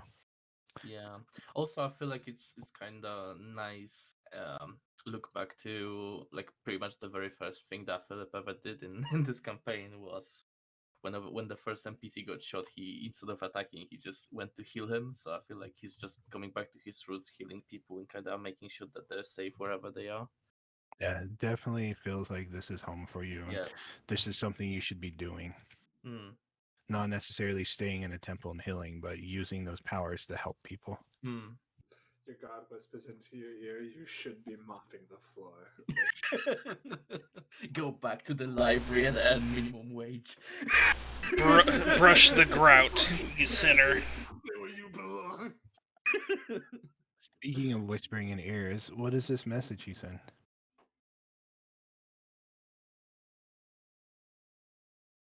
RVO. Oh, right. Shit, I did that. And now. Yeah, basically you get done taking care of all the stuff that you wanted to. And now you're at that point you feel ready to send your message. He's just kind of. He's probably like in the street, just kind of like, okay, fucking, you gotta do it. You've been waiting for 2 fucking weeks to do this. Short and sweet. He casts a spell. He takes a fine piece of copper wire to his mouth and says, "Oh, Mima, it's RVO. I'm in town. Where are you? I would like to see you and my son." And send. Okay. So this is a message you can send it to anybody as long as you know, and they can respond back. 25 words. 25 words. Okay. You hear a moment of silence, and then you hear, Arvio? I'm not in Torrid anymore. With nomads in deserts. We are safe. There's a sigh of relief. And that's it. You hear nothing after that. Then I'm going to make another sending. We're going to make another sending. It's not like I'm going to cast anything else today. It's like, it'll just be like, good. Stay safe. Don't worry. I'll find you both when the time is right. Send off. And if there's no message back, he'll continue on his day. She responds back and she says, we have gone far south past the town called Norm. And that's the end of the message. Okay, she's went down south past Norm. Okay. Which is a town you've never heard of. But you know, living here, that the desert is full of tons of nomadic tribes that have like little towns that pop up all over the place. All right. Sometimes they're more permanent, sometimes they're more temporary. I also wanted to look into if there's any like animals that we could take or carts that we can buy and get out of here with instead of going on foot. Yeah, you definitely find a stable that has all kinds of animals, and they have carts for like one person, some cargo. They have big giant carts if you want to go more like Wild West covered wagon style. Well, They have camels and horses and mules. Okay, well, I'll talk to the group about it. It's basically what I'm thinking. It's like, well, since we're here, I don't want to be on the ground, or if we are, we can have something with us, so we're just not all on our person. I kind of agree to that. Also, during any downtime that we have, Lex would like to try tinkering with his fucking arm blade to see if he can put a longsword instead of a spear in it. Okay. It'd take you a while to do that, but it's not like it's impossible for you to do. Yeah. So, a couple days of doing that. Basically, by the time you guys get ready to leave town, you'll have it done. All right. So that's call that the end of your 5 days. So you've Can I been do one thing go ahead. before? I go to the temple and I pay off my Billy's debt. All right. They're very happy that you did that. The interest levels are extreme. That's how they make time. And I'll say I'll come back at the end of the days, and I'll help out with what little I can at the end of the day. All right. They definitely find stuff for you to do. Healing people or help taking care of holy relics, or not relics, but like holy scripture and stuff like that. Okay. But you guys, another, see, was that total 15 days? So, been here now for 15 days. You guys kind of just hanging out at the end of that last day in the tavern, sitting there with a bunch of food and drink. If there's any conversations you wish to have as a group. Arvio might mention, maybe in casual conversations, tried talking to Mima and my son today, but apparently they've made it out of town already. A little bit sad about that. At least that's good news, at least. Oh, yes, I'm sad that I can't see my son, but it's quite the burden off of my soul. I'm very relieved about this. They went down south, apparently, towards some town called Norm. I've never heard of it, but they're with the nomadic tribes now. At least they're safe. Well, what are your guys' ideas for maybe a small cart and a horse or two? I love it. I hate walking. I think that would be a wise idea. Or camels or whatever is here. Elephants. Where are we planning to go? Well, you did mention that temple you overheard, Philip. Let's Oh, this. and Are you sure? Arvio's and Arvio's family, of course. Both should be important, I think. I believe that his family is more important than some rumor I overheard, even though it is tempting and interesting. I think family should come first, no matter what. That's huh. Okay. Look, he looks overjoyed. And on that and on that day, Arvius heart grew 5 times its size. Nobody's been this nice to Arvio ever. He doesn't know what to do with this. He just looks like, oh, this is an option. This is a thing. Okay. Well, I mean, I'm not going to argue if we were to just do stuff. Well, are we gonna get a big cart so like 4 of us can get into it and have 2 horses drawing it or whatnot? Yeah. Another thing we need to take into consideration is feed and water for the horses. We have enough money for all this, I think. Is there? I can do that. I can take care of the food I for the forgot horses. about that. I was going to ask if we could maybe perchance purchase a drought of endless water, but I mean, if you're here, that's kind of redundant. Well, before we leave, we still have to do those magic items too. This is true. Honestly, the drought personally is a rather popular item around here. Couldn't tell you why. But so I believe that at the end of this next week, we probably should prepare and leave. Yes.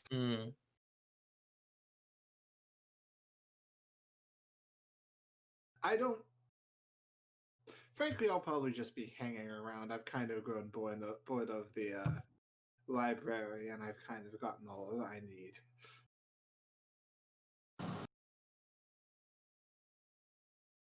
Yeah, basically, just waiting for magic item sale, I guess. Want to go punk the executioner? Like while he's walking past, we just lay down a line in the street and see if he trips over it.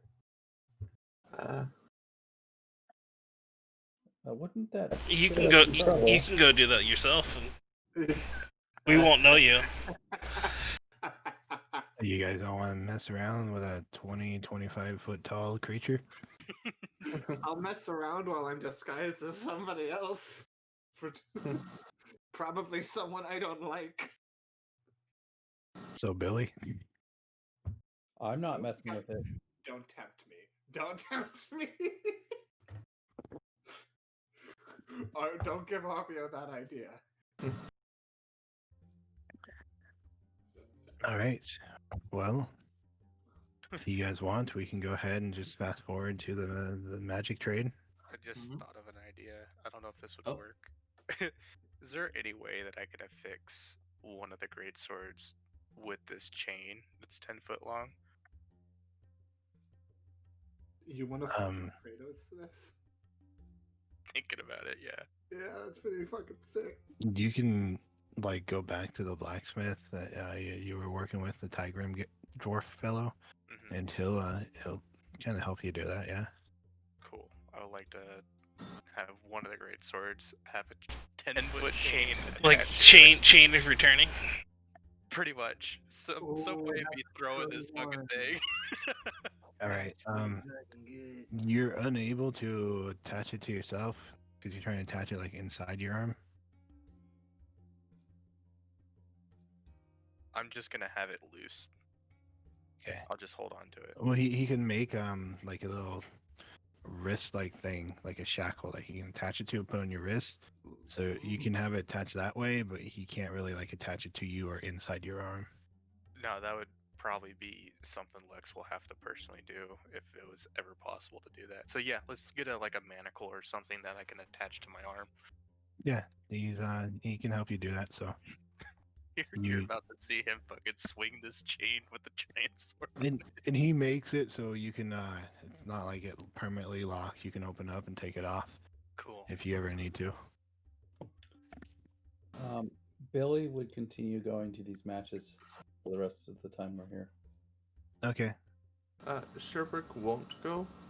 He's going to go to his temple and pretty much repent for everything he's done. for the week, and at the end of the week, he's gonna look for some powdered silver and cast ceremony on himself.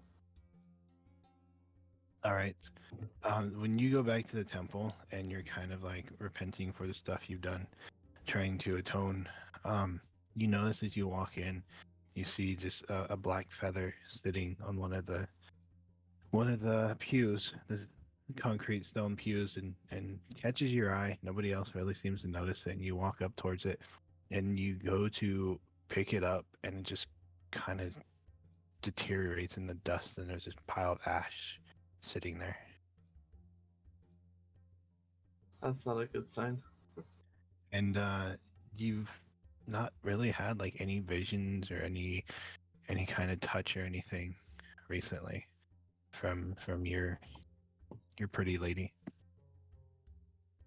I don't know if Sheerbeck considers her a god or not, but He's just gonna continue, and he's Yeah. just gonna spend the rest of the week kind of just helping at the temple. all right. So we'll go ahead and jump into next week. You're helping at the temple. Billy's gonna keep going back to Coliseum. Grim and Lex. I think we'd be doing the same thing. Okay. I think Arvio might do like one thing, and that's go shop for a toy. Are you gonna do the same thing, Lex, or? Yeah, I am. You can find all kinds of toys, and they range, couple copper to some silver to some gold, depending on how nice and how big and stuff you want it. Arvio is looking for something to give his son that will remind him of him. So what he's looking for, as stupid as it is like a little toy crab. A little what? Toy crab. Toy crab? Yeah, like for his familiar, like Mr. You don't find any like just at all the different places you go, but you pull out your familiar and you show it to a guy, and he's like, I can make that for you. So he make you one up because it's a special order for a gold. I'll do it, man. It's too stupid not to do. Make me a crab. Okay, buddy, whatever you say. And Philip, Yep. anything special you're doing? For the last week, he would just stay in tavern, and he would just basically try to adjust to a little slightly heavier armor, and kind of remind himself how to swing an axe, because it's been a while and it's not really his axe or his original armor, so he just kind of just practices and moves around, makes maneuvers and everything, just to be ready for anything that we can encounter in the near future. All right. So for the couple days that Billy, Grim, and Lex continue back, I will write out the extra you get.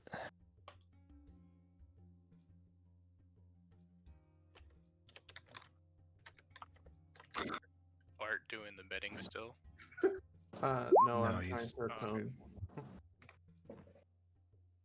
Would I still be able to cast ceremony on myself? Yeah, you can cast it.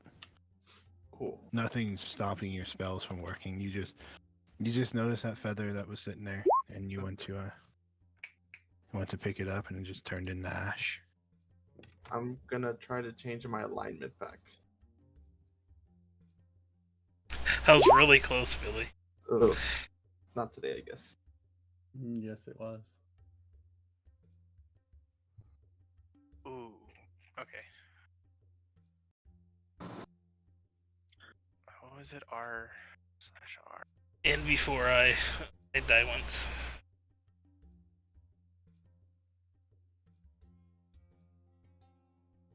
Or 4 times. Nice.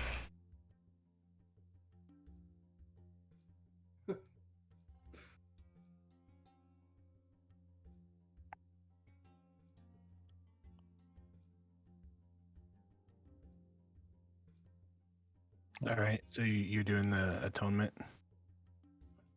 Yeah, I got a 10 though, so it didn't work. All right. So mine is the gambling, which is where a lot of the gold was coming from when Sherbrook was here, and now he's not.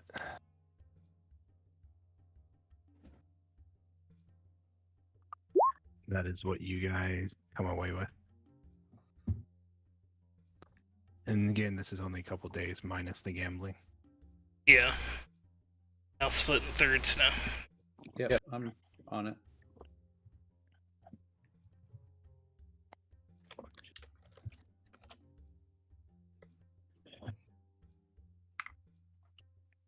Alright, so you guys kind of continue about your days. Going to the temple, working on your stuff, going and killing people, more people, needlessly. I like how you're laughing. Well, it's just you guys got to the point. It's like we don't have to go kill prisoners for money anymore. But hey, let's go do it anyways. Fuck it, man. I mean, I'm already fucking more. Let's fucking. I want to see one of us roll a 100. At this point, I don't care. They start calling Lex the fucking lawnmower because it's just. Yeah, you guys are definitely like crowd favorites at this point.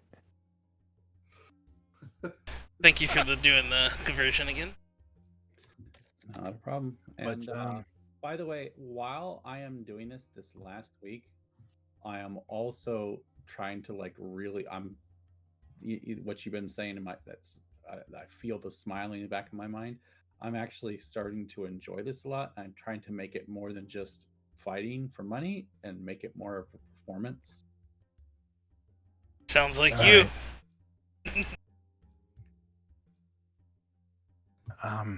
Yeah. So really Well, trying to play to the crowd. So It'd definitely be noted. But yeah, you guys are definitely favorites. Going in and just, I mean, these guys are average people. You know, they're level 1 NPCs basically. So you guys just go in and slaughter them like nothing. And you hear chairs everywhere. Sure, at one point in time, Lex kind of just like rips the arm off of one of them and just starts bashing him over the head with it. But otherwise, you guys meet up with Billy, and he takes you back to the counterspell, and you are greeted by the high elf. If you remember his name, but you are greeted by him, and he just smiles and says, "I have quite a few different people. If you wish to, I have a room where we can go and discuss business." and these are my companions. that I Hello. spoke of. Have I met this man before, or is this somebody that I would know, or potentially has wronged in the past? I assume Arvio spent a lot of time out in the shantytown, right? Yes. Yeah, he's nobody that stands out to you particularly. I mean, there's probably been a few times that you went into the city proper, stole from people, and did things. This guy does not like ring any bells. Okay. Cool. A lot I of the- have to make sure. Yeah, a lot of the people you would have traded with or have more personal relationships with would have been out in the shantytown. Okay, cool. Fair enough. Hi, my name is Arvio. Yeah, sure, Arvio. Let's just do that. He just slightly bows his head and says, "Shurin." That's my name. Oh, I thought you said that you were sure. Okay, I understand. That's an unfortunate name. Well, And he you says don't- that out you loud. don't take the name you're born with. I meant to think that. Okay. Arvio, we're trying to get a good deal here as well. Don't I offend the apologize. man. I apologize. I meant to think that. But anyway. He just grins and says, "Well, I'm not the one that you have to negotiate with. I just charge a fee, and it's not the fee you have to worry about." So Okay. I'm sorry. It's okay. Alright. no offense taken. But if you're ready, and he motions over towards the door. I am. We are. Right this way, and he leads you in, and there's this nice big table. It's probably like four chairs one side, four on the other, and then the two master chairs at the end. and he tells you to sit anywhere but the chair opposite of the door that you came in through, because that is where he will have the people come in and tell you the wares that they have for sale. Sounds good. Interesting. So you guys sit down. Mhm. At this point, unless anybody does not want to be here, I'm assuming you all came as one big group. Mm-hmm. Yeah, we're here Okay. for this shady deal. So somebody, you guys can discuss among yourselves, but somebody go ahead and roll me a 1d12. No added bonuses or anything to it. You want I me to do rolled it? a DM, but I rolled a 5. Okay. Well, he already rolled it. Sorry, I was ready. All right. So he tells you he has 5 potential sellers. This is what that roll was for. It's not bad. I mean, 12 would have been nicer, but that's It not would have bad. been, but unfortunately, I can't change the result of a D12. Okay. And brings the first one out. And it looks to just be a normal gentleman wearing clothes. And he sits down and he will tell you that he has Oh. a stone of good luck. Oh. That's an interesting choice.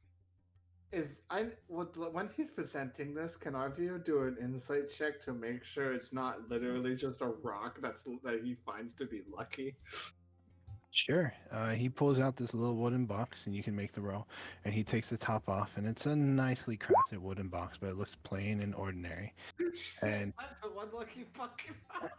you see this a gate just kind of sitting on this nice little cushion, and you kind of look it over and you squint your eyes, and he smiles and he pushes it more into the middle of the table, and he says it's gives help when you make your checks, when you react to things. So metagaming, it gives you a +1 to ability checks and the saving throw. That's actually really fucking good. So, it's this rock that you have here. How much do you want for the rock?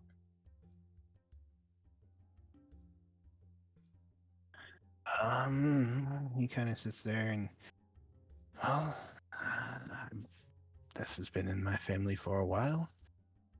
What's about 1,000 gold pieces? And he kind of smiles.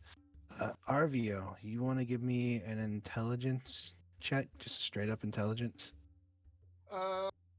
Yes, I roll a 17 plus 5, 22. Okay. You know it is very common in Torrid, the culture here, to haggle. And so you kind of know stuff is usually set really high so that they can try to haggle and negotiate with people. Whether or not you tell the group, that's up to you, but you personally know that. In fact, well, I don't tell them as much as I tell him. 400. He just kind of looks at you and looks down at it and says, I think 800 sounds better. What about 450? I think 850 would sound better. 600. What about 640? Deal. I get up and I shake his hand. All right. He takes and he puts the lid on it, and he just shakes your hand, holds his hand out for the coin. I give him the coin. Give it to him. He walks back, and you see Shuram standing there next to the door, and he kind of reaches in the bag and pulls out some coin and hands it to him, and goes out the door. And he says, and Shuram says, "You wish to see the other items now, or do you wish to talk?" Yep, let's go. Yes. All right. So he steps out and he calls in another gentleman. He calls in another person, and in walks an orc, And enough of you've seen orcs or heard about orcs to be able to tell males and females apart. And this is definitely female orc. And she walks in. If I type that on the right screen. And she pulls out this sack and she doesn't even sit down. She just kind of plops it on the table, opens up the cords on it, and pulls out this cloak and just sets it down in the middle of the table. A cloak of protection. That is interesting. It increases armor and saving throws. And what would you want for what's your asking price for this, lady orc? 1,300 gold pieces. How about I offer you 250 and a kiss? She picks it up and she starts Gold. stuffing it back into the bag. And she pulls the string tight. Oh, Arvio is actually laughing at that because that was so bold and it went so bad so quickly. You tell Arvio to be nice. but my lady, I meant it as no disrespect. I am truly interested in your cloak. She's still going. I mean, she ain't walking away yet, but she's just in the process of putting stuff. I mean, if you want to try to butter her up with sweet words and give me a persuasion roll, you can. Oh, can I do something? Okay, I'll kneel in front of her, grab her hand delicately if she allows it, and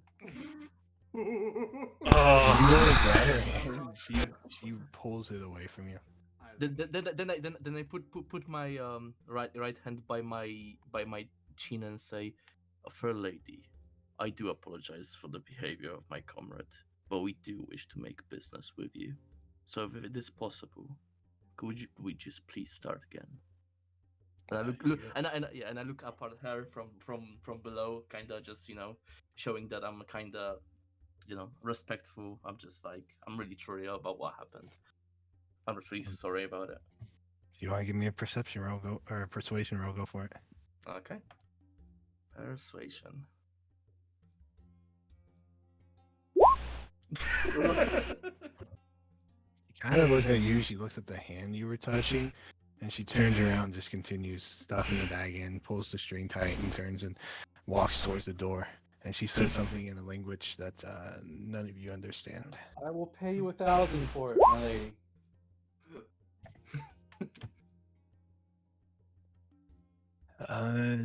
She says something to him, and she goes to like step through the door, and you say that, and she turns around and says, "Then you give gold."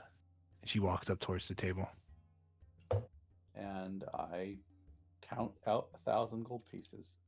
Okay, she takes it and stuffs it into a pouch, and she just tosses it into the middle of the table and turns around, storms out, and Shuram kind of has to like chase after her, and then he comes back. Sorry about that. I had to make sure I got my payments. She was not happy with you, but I guess you got what you needed. Shall I bring in the next? Yes, Arvio, you do the negotiating. Apparently, I offended the fair lady. Well, usually you don't go. If you're going to go with something like that, usually you pay for services such as a kiss. Usually that's extra.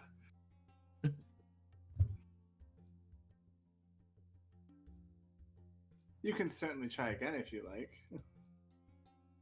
Let's not piss off the people that we're trying to buy shit from, please. Lex will say Tolerable. that. Fine, fine. I will do my haggling. Okay, so he steps back out through the door. You hear talking on the other side. And he comes back in. He's followed by a dwarf. And the dwarf walks in and he takes out this little pouch, opens it up, and sets this stone down. Trying to see what the stone looks like.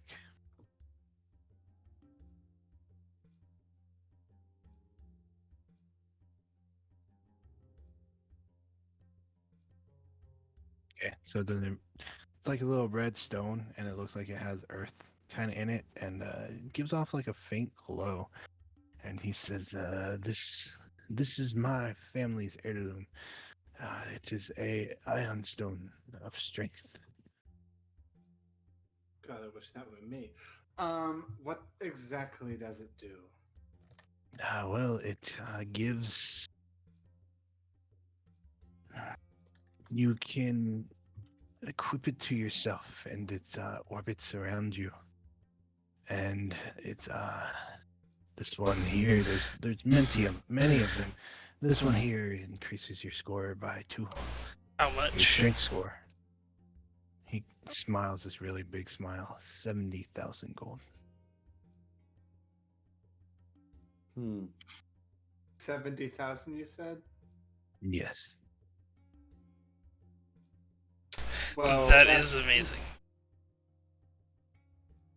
Yeah, that's going to be a hard no. Sure, it makes you very strong, and a few of you here could probably take advantage of that. Perhaps you. And he looks at you, Arvio. Maybe you need a little help in that department, or your big friends here might want to be stronger than they are.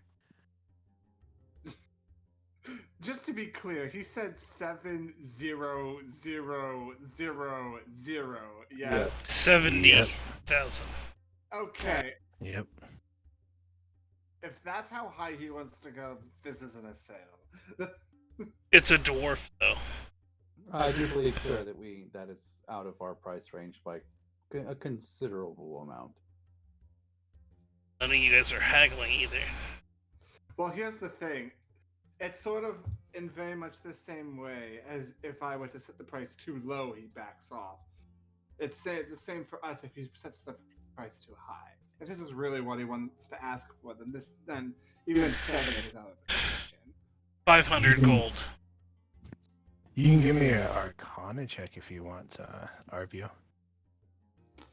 Okay, then one moment. I would really like it, but it's fucking way too much. Yeah, that's way too fucking Well, I'm gonna much. cut in through everybody and say 500 gold. You're looking at it. He told you that this was a very rare stone of his family, and as you kind of sit there and you think about it, he's not too far off of how very rare magic items sell. But as you offer 500 gold, he kind of looks at you and then spits on the floor and says, "You wish to insult me? Are you poor?" No insult. I think we're gonna have to pass. Cut losses with this one. Thank you for the offer, however. Well, he takes it and he sticks it in his pouch and he kind of ties it up and sticks it in the bag, and he digs around and he pulls another one out and he undoes it, or he unties it and he opens it up and he takes this very dark blue little stone and he sets it out. This one is it's still rare, not as rare as the last one, but this one you cannot be surprised why you use it. I can sell it for 6,000 gold. What is this? Nah, this is another ion stone. Like I said, as long as you use it, you cannot be surprised. Arvia is just looking to the rest of them. It's like, can any of you afford that? Not gonna say that out loud. I don't need it. I don't need to be more aware. Yeah, I would say the same thing. Then I suppose that's another no. And as he's packing up, I kind of like lean back. What the fuck are your finances anyway? If I'm going to be haggling for everybody, Who do you ask specifically? Like in general, or Yeah, like whoever's closest to me, really. I guess it would be me, maybe. Yeah, like really, like everybody's like Arvio, haggle, and Arvio, who's only really aware of his own finances, is just like, okay. I can I can afford 170. So as you guys are talking about your finances, the dwarf does say goodbye and walks out, and he brings in the next person while you guys are talking. So Billy will put a sack of 600 gold pieces in front of you, RVO. Okay, and I will vaguely put that in the rope before the other guy sees it because he doesn't need to know our finances. Yeah. Yep, it's in my pouch. It's in my robe. Okay. I've subtracted it from my inventory, so please put it in yours. I would yes. say for RVO, party fund would probably be around 3,000 is the total. Okay. So did Billy just give me his gold, or who? I'm sorry, I'm still learning voices. Yes, I did. Billy Cool. just did. So. Making sure. Like we all have a voice here, but we all can chip in for something to buy some stuff for people. Yes. Okay. Cool. GP. I just kept track of it. Got it. Cool. Next guy. Alright, so with this one, you see this little tiny gnome walk in. They kind of jump up onto the chair, and they're standing on the chair so they can see over the table. And they kind of like dig through their pockets, and he looks up a few times and just pulling stuff out and putting on the table. And eventually he pulls out this very long wooden object. And you notice there's like a little lizard skull or snake skull or something attached to the end of it, and some feathers hanging off it. He says, here it is. Wand of Fear. You wish to buy it? Sell it for 4,500 gold. Actually, I think I just figured out a subtle way to do this. I would like to insight check my party to gauge interest in this item, so that Okay. so that everybody, so that I don't- seller I don't Go need for it. Yeah, Lex doesn't fucking want it. I mean, yeah, you guys can just kind of describe how you're looking. Philip is I don't know if confused. that needs a roll. Okay, Grim. We're just gonna go down the line. I don't need a wand. Billy. He would express a little bit of interest in it. You'd see a little bit of sparkle in his eye. Philip. Visibly confused. Sure, Brick. He thinks it's looks like. Doesn't seem like he really cares of what it is. Just it looks cool. Lex. He's like, a stick. How the fuck is that gonna make me strong? Fucking magic. How does this work? So as you're I don't care. as you're looking over the group, the little gnome says, this can make, you can command somebody with it to make them flee, grovel, whatever you wish, or you could use it to affect a cone-like area of people and make them become scared of you and run away. Useful in very many situations. Philip turns to you. It sounds like something you could use, Arvio. It does, but I'm actually quite already skilled at doing such things myself. But I do find your craftsmanship quite admirable. Tell me, do you have any other staves on display, or that you have made?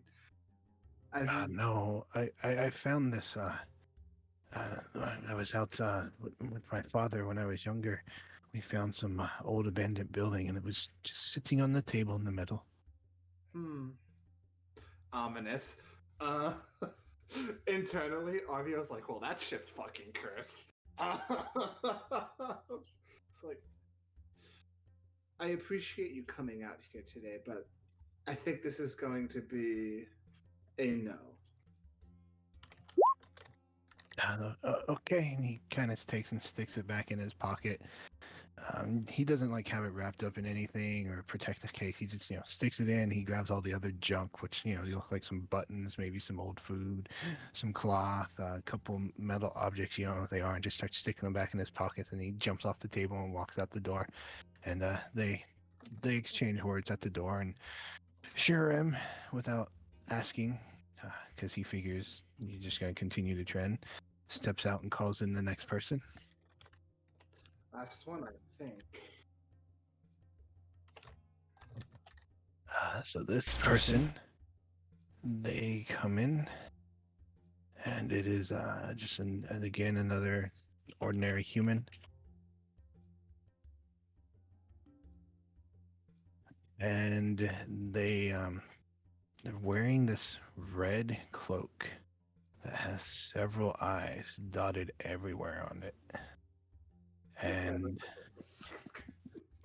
they take the cloak off and they kind of just drape it over the chair facing you. They don't drape it over the back of it, but like the front of it so you guys can see it.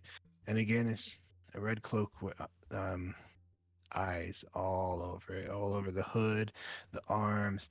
They're different, like human eyes, cat eyes, variety of different type of eyes. And he says, I'm selling to you my robe of eyes.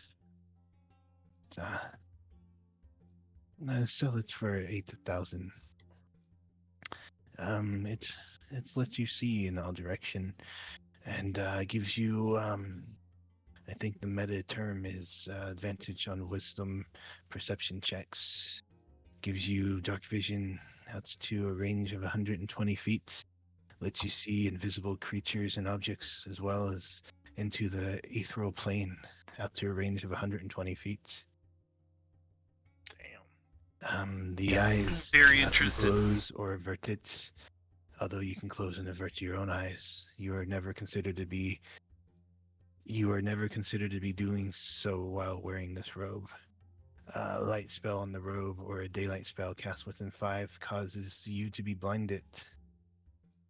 And Constitution saving throws must be made to end the blindness. We're just gonna relabel this cloak as the Dip in His Wet Dream. Okay. Gauging interest. Grim. Yep. That's a good. Okay. Billy. No, Billy wouldn't show any interest. Okay. Philly. As you look at him, you kind of see that he is stealthily giving you his pouch. That's a sleight of hand. How much you giving? Okay. Okay, I'll roll sleight of hand. Fuck. You drop the fucking pouch, and I just kind of go, behind me. How much did you just give me? 170. So as you drop the pouch and everybody hears this loud clamor of coins, you see him just kind of look in that direction and a big smile appears across his face. Don't mind. The big dumbass dropping coins. Fuck. Just dealing with me today, son. I just used Mage Hand and I just loaded up my sleeve as casually as possible, which is so fucking hard. How much was it?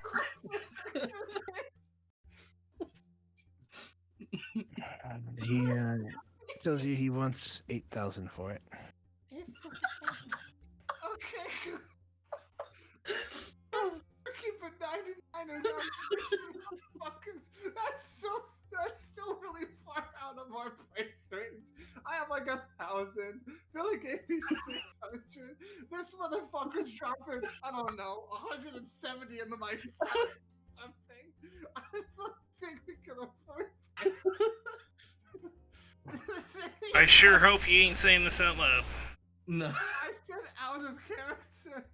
right now because I just need to communicate this to all of you out of character. So as you guys are looking around, and obviously Philip like throws his money at Arvio's face and it clatters on the floor. You guys are kind of like exchanging things. He says, "If you wish, I could step out and you could talk amongst yourselves." Yes, please. He nods. He turns around and gives a nod to Shiram and steps outside the door. He leaves the cloak sitting there. I turn to everybody. Okay, so we can just grab it and run. No. Okay, fine. How much could we afford to spend on it? Okay, I have about 1,095 gold. Philip, is this your entire wealth? Well, I did leave myself like 1 gold piece just in case I get hungry. Oh, of course. Good fucking thinking. Okay, just fucking. Okay.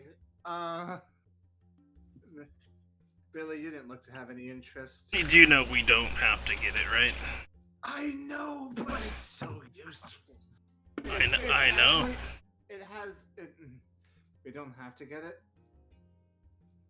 But come on, it's actually it's really fucking gross to look at. I can't even say it looks so goddamn cool. Here's the thing: if we get this is basically the whole party's fun going into one item. Not only that, we have to get out of here by some sort of means, and we were talking about using a wagon to do so and some horses. Well, we already got 2 items. Yeah. This is true. How quickly can you secure horses? As soon as we get there, apparently. Interesting. I look back at the cloak. I look back at the Does Arvio, We can just decline. Arvio look like he's getting ready to steal it? He looks so fucking shit. Yeah. Lex is gonna hit you upside the head really fucking hard. I fucking die. I'm a wizard. He's gonna hit you upside the head. We're just gonna have to Ow. decline. Fuck. Should I roll for that? Unless you're trying to do damage, but as you do that, Shiram he clears his throat and says, "If we could keep it little civil, please." I believe that we are going to have to pass on the item, sir. You might want to have them come in and get it before it Yes. disappears. Which Not like would we're never stealing happen. it, but No, Kinda- what? He kind of cocks an eyebrow as you start talking about stealing stuff in his shop. What are all of you thinking? There's no stealing in this city. This is zero crime. I just Never face happened. palm. And he opens the door and he says something. The gentleman comes in, grabs his cloak, and leaves. And he now kind of has this very distrustful look about him and says, "Well, if our business is done here, then I think it's best we call an end to this." Fantastic. That Well, sounds... we do thank you very much, sir, that you had some fine people in here. Yes. And I Yeah. just sleight of hand. Wait Billy a minute, and all of a sudden this I this take back my gold. what? I was about to sleight of hand Billy John his gold, but it's like as I'm putting it onto his belt, and then wait a minute, but he just pull the gold back. What? All of a sudden you hear the door opens and there's this gentleman standing there. Looks pretty young in age, not necessarily child, but you don't know if they're young adult or late teens. And like, I tried to get a hold of you, Shiram. Are you still? And he gives him a look and says, "You wish to negotiate?" He says, "Yes. My bag of holding. I wanted to sell it." And he holds it out. Is this them? And Shiram just kind of like gives him this really dirty look. And I'm sighs very and interested in turns that. and looks and says, "Well, it appears we have another seller if you wish to We- entertain them." You don't mind? Sure, as long as they're selling something worth our time. Well, I we pay believe, yes, I believe he's selling a bag of holding. He's Arvio is trying to give a kind of like, oh sure, if he impresses us, like kind of like we might not be interested in. I walk up and ask the guy his name. The guy that just ran in. Yeah, the guy with the bag of holding. I'm sorry. excuse me. My name is Xerix. Hi, Xerix. I'm Grim. Are you here selling bag of holding? Yes, 900 gold pieces. How about 50 platinum? I really need the gold. I'll give you 900. Okay, sold. And he walks over and holds out the bag of holding to you. You can put lots of stuff in here, not like everything. It can like burst open if you do that, but Is there anything in it? We don't no, I took everything out. I mean, there might be a couple things I forgot in there, but you stick your hand and you think about the item you want, and you can grab it and pull it out. And I did that, but I'm pretty sure everything that's in it. Okay. So And so he's just There you holding go, it out Art. to you, sure, right? I will take it. All right, you hand him 900 gold. Yep. He says, thank you, and he turns around and just runs out the door. And Shiram's like, well, if that's over, I would still like you to leave. No offense. thank you, sir. Of course. Thank you for your time. Billy would quietly take the cloak that he purchased and fold it up and quietly hand it towards Grim and say, "I bought this for you, sir."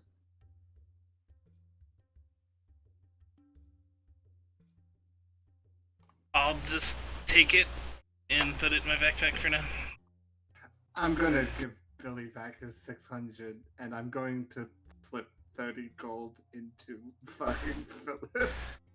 And I'll say thanks, but like in a low tone. All right. So, Philip, Mhm. when I give you your thing back, you are now 30 gold richer, rounded up to 200. Yay. Yeah. Tommy was like, and when he gives it back, it's like, you probably should save more than 1 gold piece. Just, or learn the basics of financing. Christ's sake. I mean, there aren't any trees to work on. I know. But, Jesus Christ, Sam, don't just leave yourself with 1 gold. Before we leave the shop, can I go up to him? Who The shopkeeper? The Elvishman? I'm he really kind of sorry. walks out behind you guys. I'm really sorry. I'd like to see if you have anything else more, but here for helping setting this up, and I'll give him 50 gold. And he takes it and says, I'm fortunate I do not have more to sell you, but Oh, I can always see if I can find more people. No, I meant, do you have any potions by chance? Depends on what you're looking for. I do have some health potions. Yeah. How many do you have? That lets me go see, and he walks back into the back, and you kind of like hear him rattling stuff around, and he comes out with a like a milk crate almost, but smaller, and you see 2 jars sitting in it, and he says, unfortunately, I only have these 2. How much? Well, go ahead. Oh, no, sorry. He says, well, these are the greater healing potions. So, you wanting both or just one? How much are greater healing? Well, there'll be 500 gold pieces individually. 1,000 if you want both. I'll take one. He nods and he takes it out and hands it to you. Exchanges the gold. And I'll say thank you, and I'll stick it in my new bag of holding. Right? He just smiles and says, thank you. Goes to counting his coin, plus all the coins he made from the sales that you guys did make. So you guys head out and head towards where the horses and stuff are? Yes. Yep. Okay. So you head back out through town. At this point, it kind of was like afternoon when you started this. It did take a little bit of time, but not that much. So you're still like late afternoon. Um, but you make your way following Grim, who knows where this place is, back towards kind of like the center of the city, which is where the river flows through, and it's a pretty big river. Definitely, lots of boats and stuff sitting in it, moving around. But you walk down to this one shop where they kind of like have the water flowing in to water the animals, and it it says on it the desert travel company, and you just see like a lump of sand with some camels passing over it. Interesting. Hmm. Let's go find the first. There's many like different. It's a big area, lots of animals. You see camels, donkeys, mules, horses, um, maybe ponies, maybe a couple, not many though. And then there's like another part where there's just like this giant woodworking area where they have chariots and carts and carriages. They also got like saddles and reins and all other types of stuff up there. Eventually, one person kind of walks up to you because there's lots of people here taking care of the animals and doing the woodworking and stuff. And he's like, "Welcome to the Desert Travel Company. His name is Nurum. I'm there. I'm Grim. Grim, I believe we talked a while ago. Sure did. You back to purchase? Yes, I brung my companions to see what we can actually get. Well, it depends. We have plenty of animals. I assume you're looking to, and he kind of like looks you all over, leave the city to travel extensively. That is correct. Well, camels would be good for that. So of course, so would horses. Camels are they're 50 gold pieces a head, and horses 75. Are we wanting a cart too, guys? Out of actually, Arvio might know this. What would actually be better with traveling through the desert? I would wager camels, just because of the way their bodies are shaped and the fact that I don't know how much.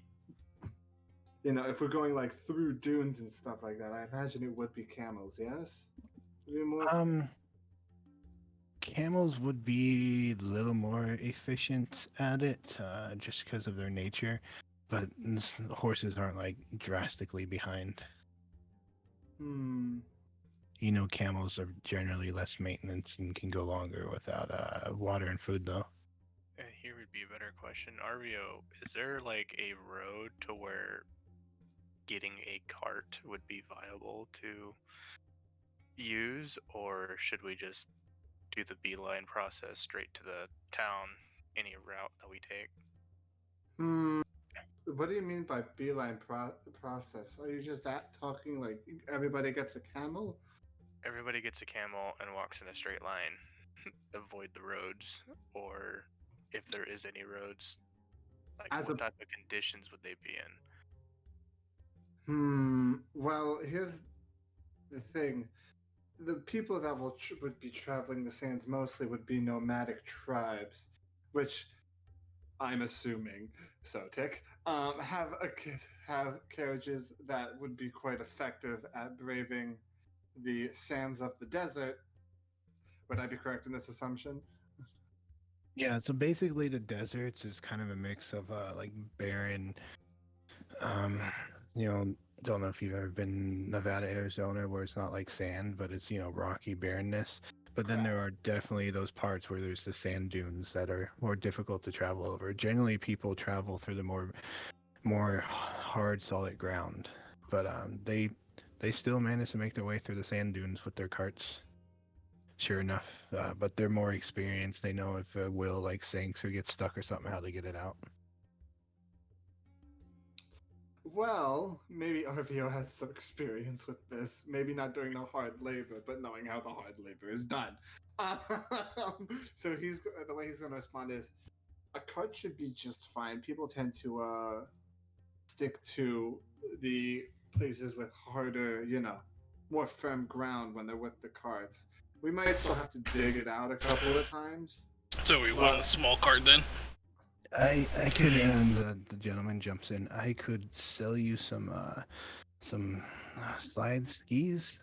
Not really developed a name for them yet, but flat pieces of wood that you could replace the wheels with. They allow you to drag the stuff more easily than the wheels over the sand, if that's what you wish to do. That would be absolutely lovely. Yes, I'd throw them in with the purchase. About how many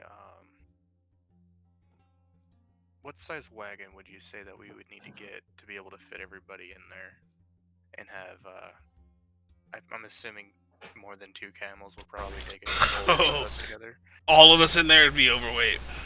Yeah. Oh, well, I have quite a few different it depends what you want. I have carts. They're smaller, easier to pull. And he kind of like leads you around, and you see this giant area, and it's almost like a used, or well, it's like a car lot. It doesn't have to be used, but there's like all these different wagons and stuff, and you see these very small carts, and he kind of takes you over towards them, and he's pointing them out to you, and he's like, you can have, some of these if you wish. You would have to have more than one camel, assuming you all wish to travel in them, because they're pretty small. And as you look at them, sure enough, they're like that typical the farmer sitting in the car with one mule pulling it, and he just got like some vegetables in the back. Like that's the size cart these are. Ooh. He takes you over and shows you some carriages, and those are more like, Curse of Strahd. That's like an actual carriage. And there's 2 seats in it. And then there's a seat outside where somebody can sit and drive. Nowhere to lay down or anything, but all of you could definitely sit in these. And he shows you like a bunch of these. And he's if you're looking to upgrade, we definitely do have more options. But I mean, it depends on what you wish to do. I have plenty of options as far as wagons go. More variety, more living room, more space. Yeah, we would like to have the heat too. Well, So covering at least. The carts wouldn't really do that for you, unfortunately. And he takes you over and he's showing you. I didn't have these pre-uploaded, so let's jump. See over here. I'll delete stuff from the screen. Let's scavenge Pinterest for carts. So he shows you wagons like this, right? This is your typical covered wagon, and then he shows you some bigger ones, and they're like gypsy wagons. They got like the little extra rooms and the stuff popping out. They got the little porch. These ones definitely have places to lay down and sleep and stuff. And then you see this giant, massive wagon. And he takes you over and he shows it to you. And as you guys kind of step inside of it, you see like a small little kitchen. You see several beds. Oh man, that looks extravagant. It looks fucking sick. Jesus Christ. Yeah, but that takes what, a whole train of horses to pull? Fucking 2 elephants is what I'm thinking. Yeah, baby. Well, it does show it up top. 2 elephants. He's showing it to you. He says, well, 6, maybe 4. If he wants to go on the lighter side, camels should be able to pull this. But yeah, you're looking around. This is a house. You guys could live in this and travel the desert if you wanted to. We're not really looking for that, are we, guys? This is out of character. Where are we gonna... Well, okay, out of character, what's the plus side for that? We could take that shit anywhere, basically. Yeah, we basically have a base of operations that we're But- on the purchase. Not only that, we'll probably run into a lot more other trouble. Like, I mean, considering the size of it, if that top picture is true, Soltic, like trying to go through like forest areas and stuff would be damn near impossible. Yeah, that's how massive it is. It is Yeah, that person standing behind it. That is 2 scale. That's how big it would be.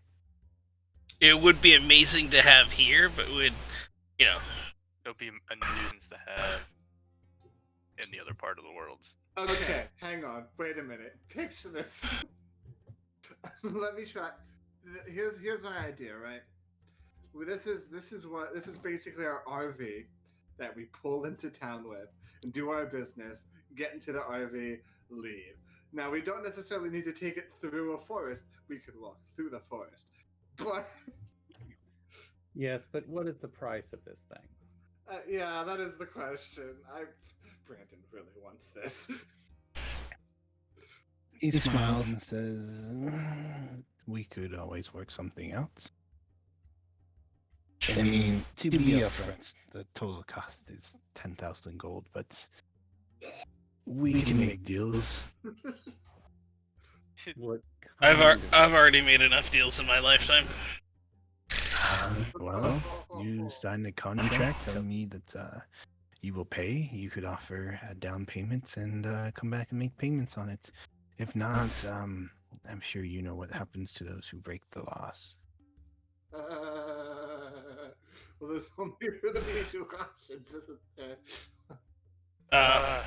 You Just said I'd say a small cart. We don't Yeah, all have I to don't sit in think it. it's a small cart. no. We Really, we can walk, but if we have extra stuff to put in it, if someone gets hurt, we can. How much is the small cart, sir? Or medium, at least. Well, you want a small cart? The first one that Or he showed us, like that one or a picture. carriage? The small The carriage? carriage or whatever it was. Carriage? Those would be 100 gold pieces. And I immediately give him 100 gold pieces. All and the right. horse- And the horses to pull it, sir. Soltic, Yes. just to clarify on that, the carriage does have a canopy on top, correct? So we're at least not baking in the damn sun. Yeah, it's Okay. Yeah, he's the one he showed us. Had it kind of. Yeah, the one you Yeah. showed us earlier.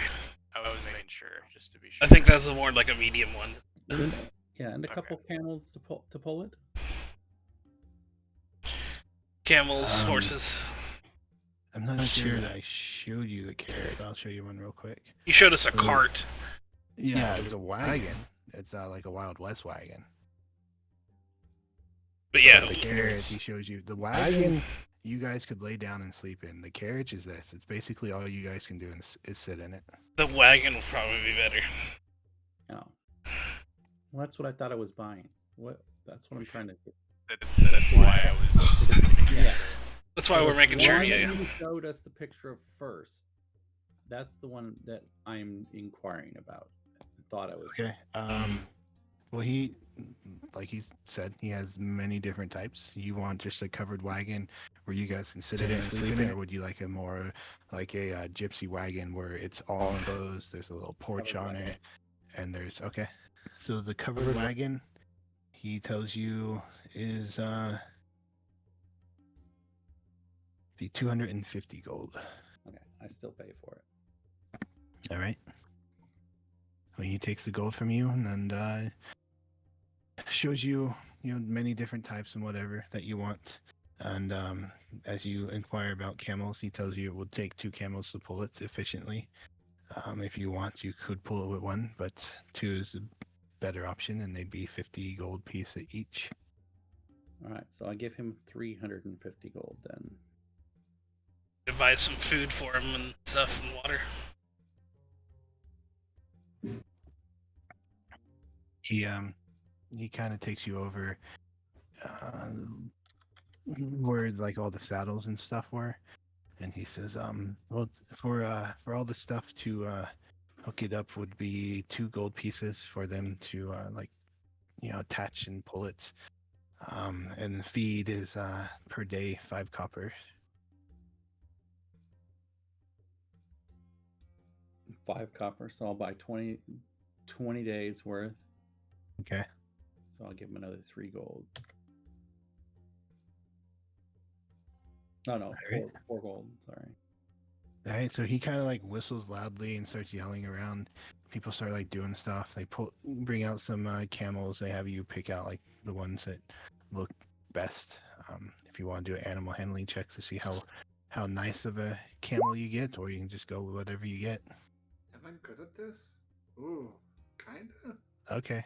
Well, Billy John did his animal handling, so you pick out some that are more mild, temperate. They seem to obey you. They don't like spit or get nasty with you. And they get them all harnessed up and attach them to the wagon. They load up the food for you, and he walks back up. Is there anything else I can do? Is there anything else that you would suggest? I do not know where you're going or what you're doing, or how long you will be gone. You could always use more food. Oh yeah, more food probably. And those slide things that you said, are they already in the cart? Yeah, he points at them. You see them; they're kind of like strapped to the side. All right, cool. Did More food. any of us know how to attach these slides to the cart? Well, that was what we were gonna ask. Yeah. Do we I- have manual? I could have them show you how to. Yeah, because we might need to be shown how to attach these if they need a special way being put on. He turns and he sees like a couple guys that are currently finishing loading up the food. He's like, and when you're done with that, show them how to attach the skis. I think I'll patent that word. Show them how to attach the skis to the wagon. And they just yes sir. And so they get done loading it up. Basically, what they do is they lift up one side, they take the wheel off, and they show you how they attach on there, and it's set down. It sits lower without the wheels. But obviously, it's a giant flat piece of board, like it's snowing on a ski that you can just drag over the sand, not have to worry about a wheel leaving a rut or sinking into the ground. Oh, thank you. And then they show you how to put the wheels on. It's a little more difficult putting the wheels on. In fact, a couple of you guys probably offer to help them because they're struggling. Like they're picking the wagon to do this. Tuning. I take out Dennis. some bombs and offer moral fucking. Lex will go over there and help them out. Yeah, I figure you more buff guys might go over there and Yeah, it would help definitely pick it up definitely and help put the out. wheels on. And one of them says, it might be a good idea when you change these out to make sure the wagon's as empty as possible. Oh, right. Don't want to break it. No, it's extra So you weight. can pick it up. Yes. That break it, as I mean ourselves. And they kind of just go back, and he Nurum walks up and says, anything else you wish? I think we're good here, right, guys? I'm good. This is Maybe we need to go get some food and water for ourselves before we head out. I thought Sherbrooke had that covered. I could make food for us. I would. Oh, all right. I got some rations here, so. I also have a water skin. Always make sure we have the extra on us too. That Sherbrooke can provide for us. Yeah. Oh, very well. I wish you luck in your journey. And he just kind of walks away and leaves you With guys the to it. Bible thump there, As Vinny. he's on the way and he's out of earshot, Lex is gonna turn to everybody and go, "So who knows how to drive this?" Not it. I'm asking who knows. I know, It I'm shouldn't be too hard. narrowing it I can try. Does nobody know how to drive a wagon? down. Nope, but it shouldn't be too hard. Well, thank God Lex is proficient with land vehicles. Avio raises his hand. I've seen people do it. I can probably copy that. And I'm okay with animals too.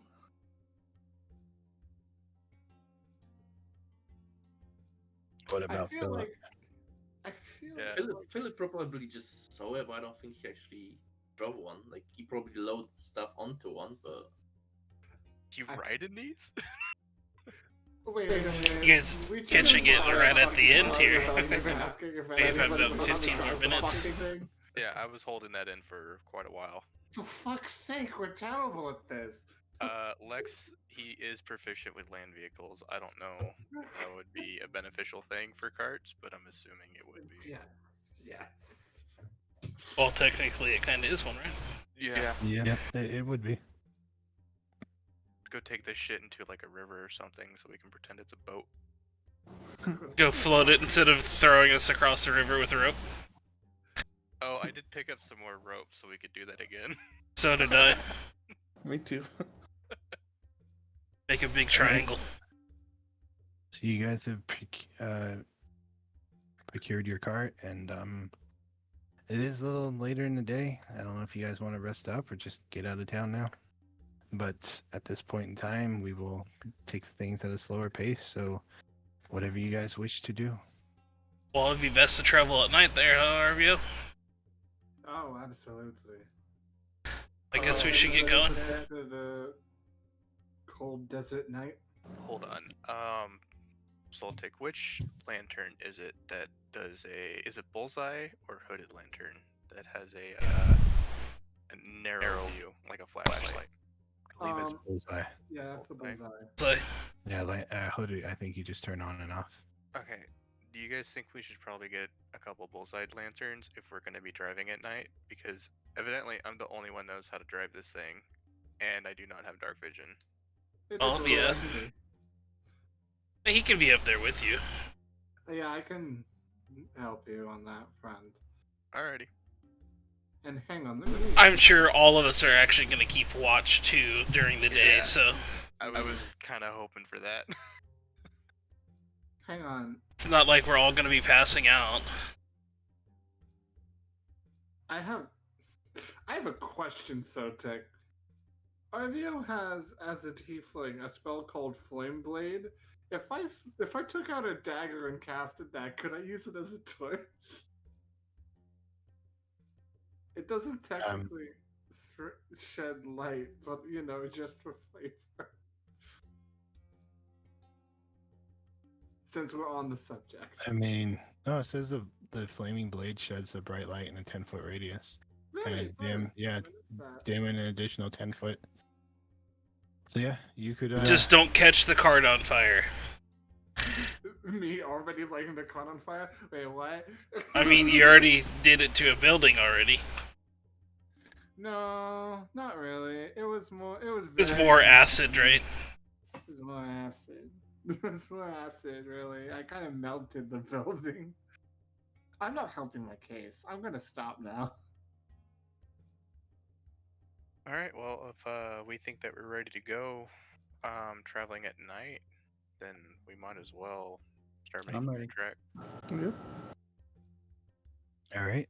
So you all load up into the cart, and you make your way through the roads. Takes a little bit of time because some people don't want to get out of your way. Some of them go slow.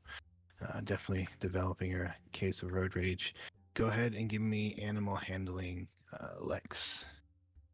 They're pretty good mannered animals, but you know, unless you get a 1 or something, shouldn't be too difficult.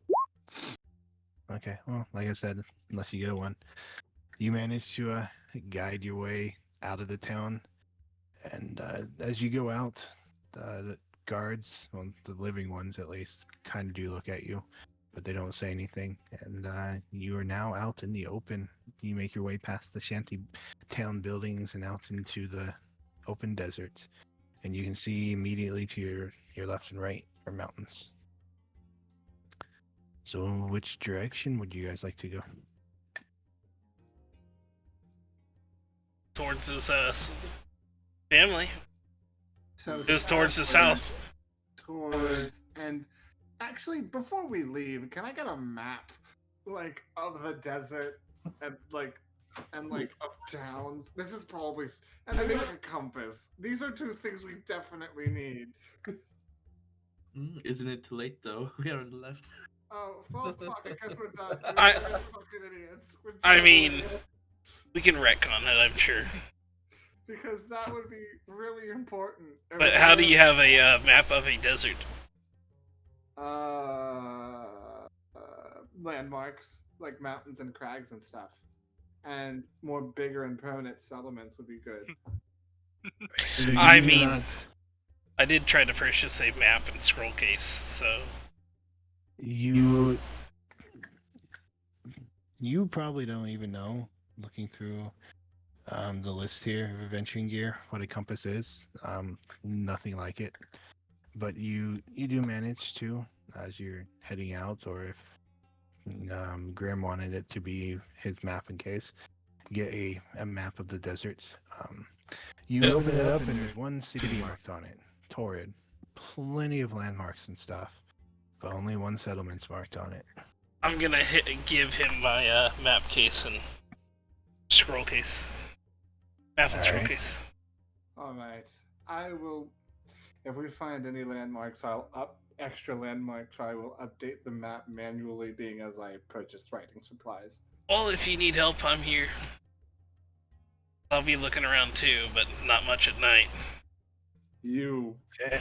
cheeky motherfucker! I see what you did.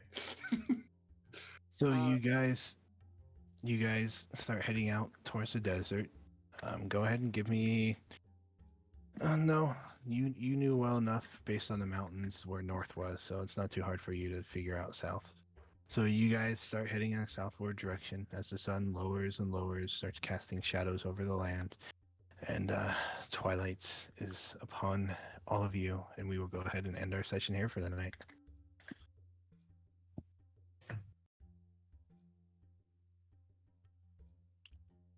And All right, that sounds awesome. 732 XP from that. You kidding about the extra 1,000 earlier? No, not extra 1,000. I gave you extra 500. Okay. Okay, I'll redo that then. Yeah, so you guys got 1,000 instead of 500. Seven. And How then, much for tonight? Did you say? I forget, so 783. So where are we at in total? Again, I'm just pulling this out of my butt, guys. We are at 9,897. Thank you. 9,000 what? I'm typing it in the chat. Oh, thank you.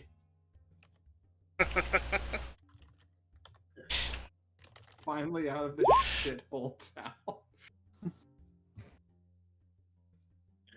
Alright.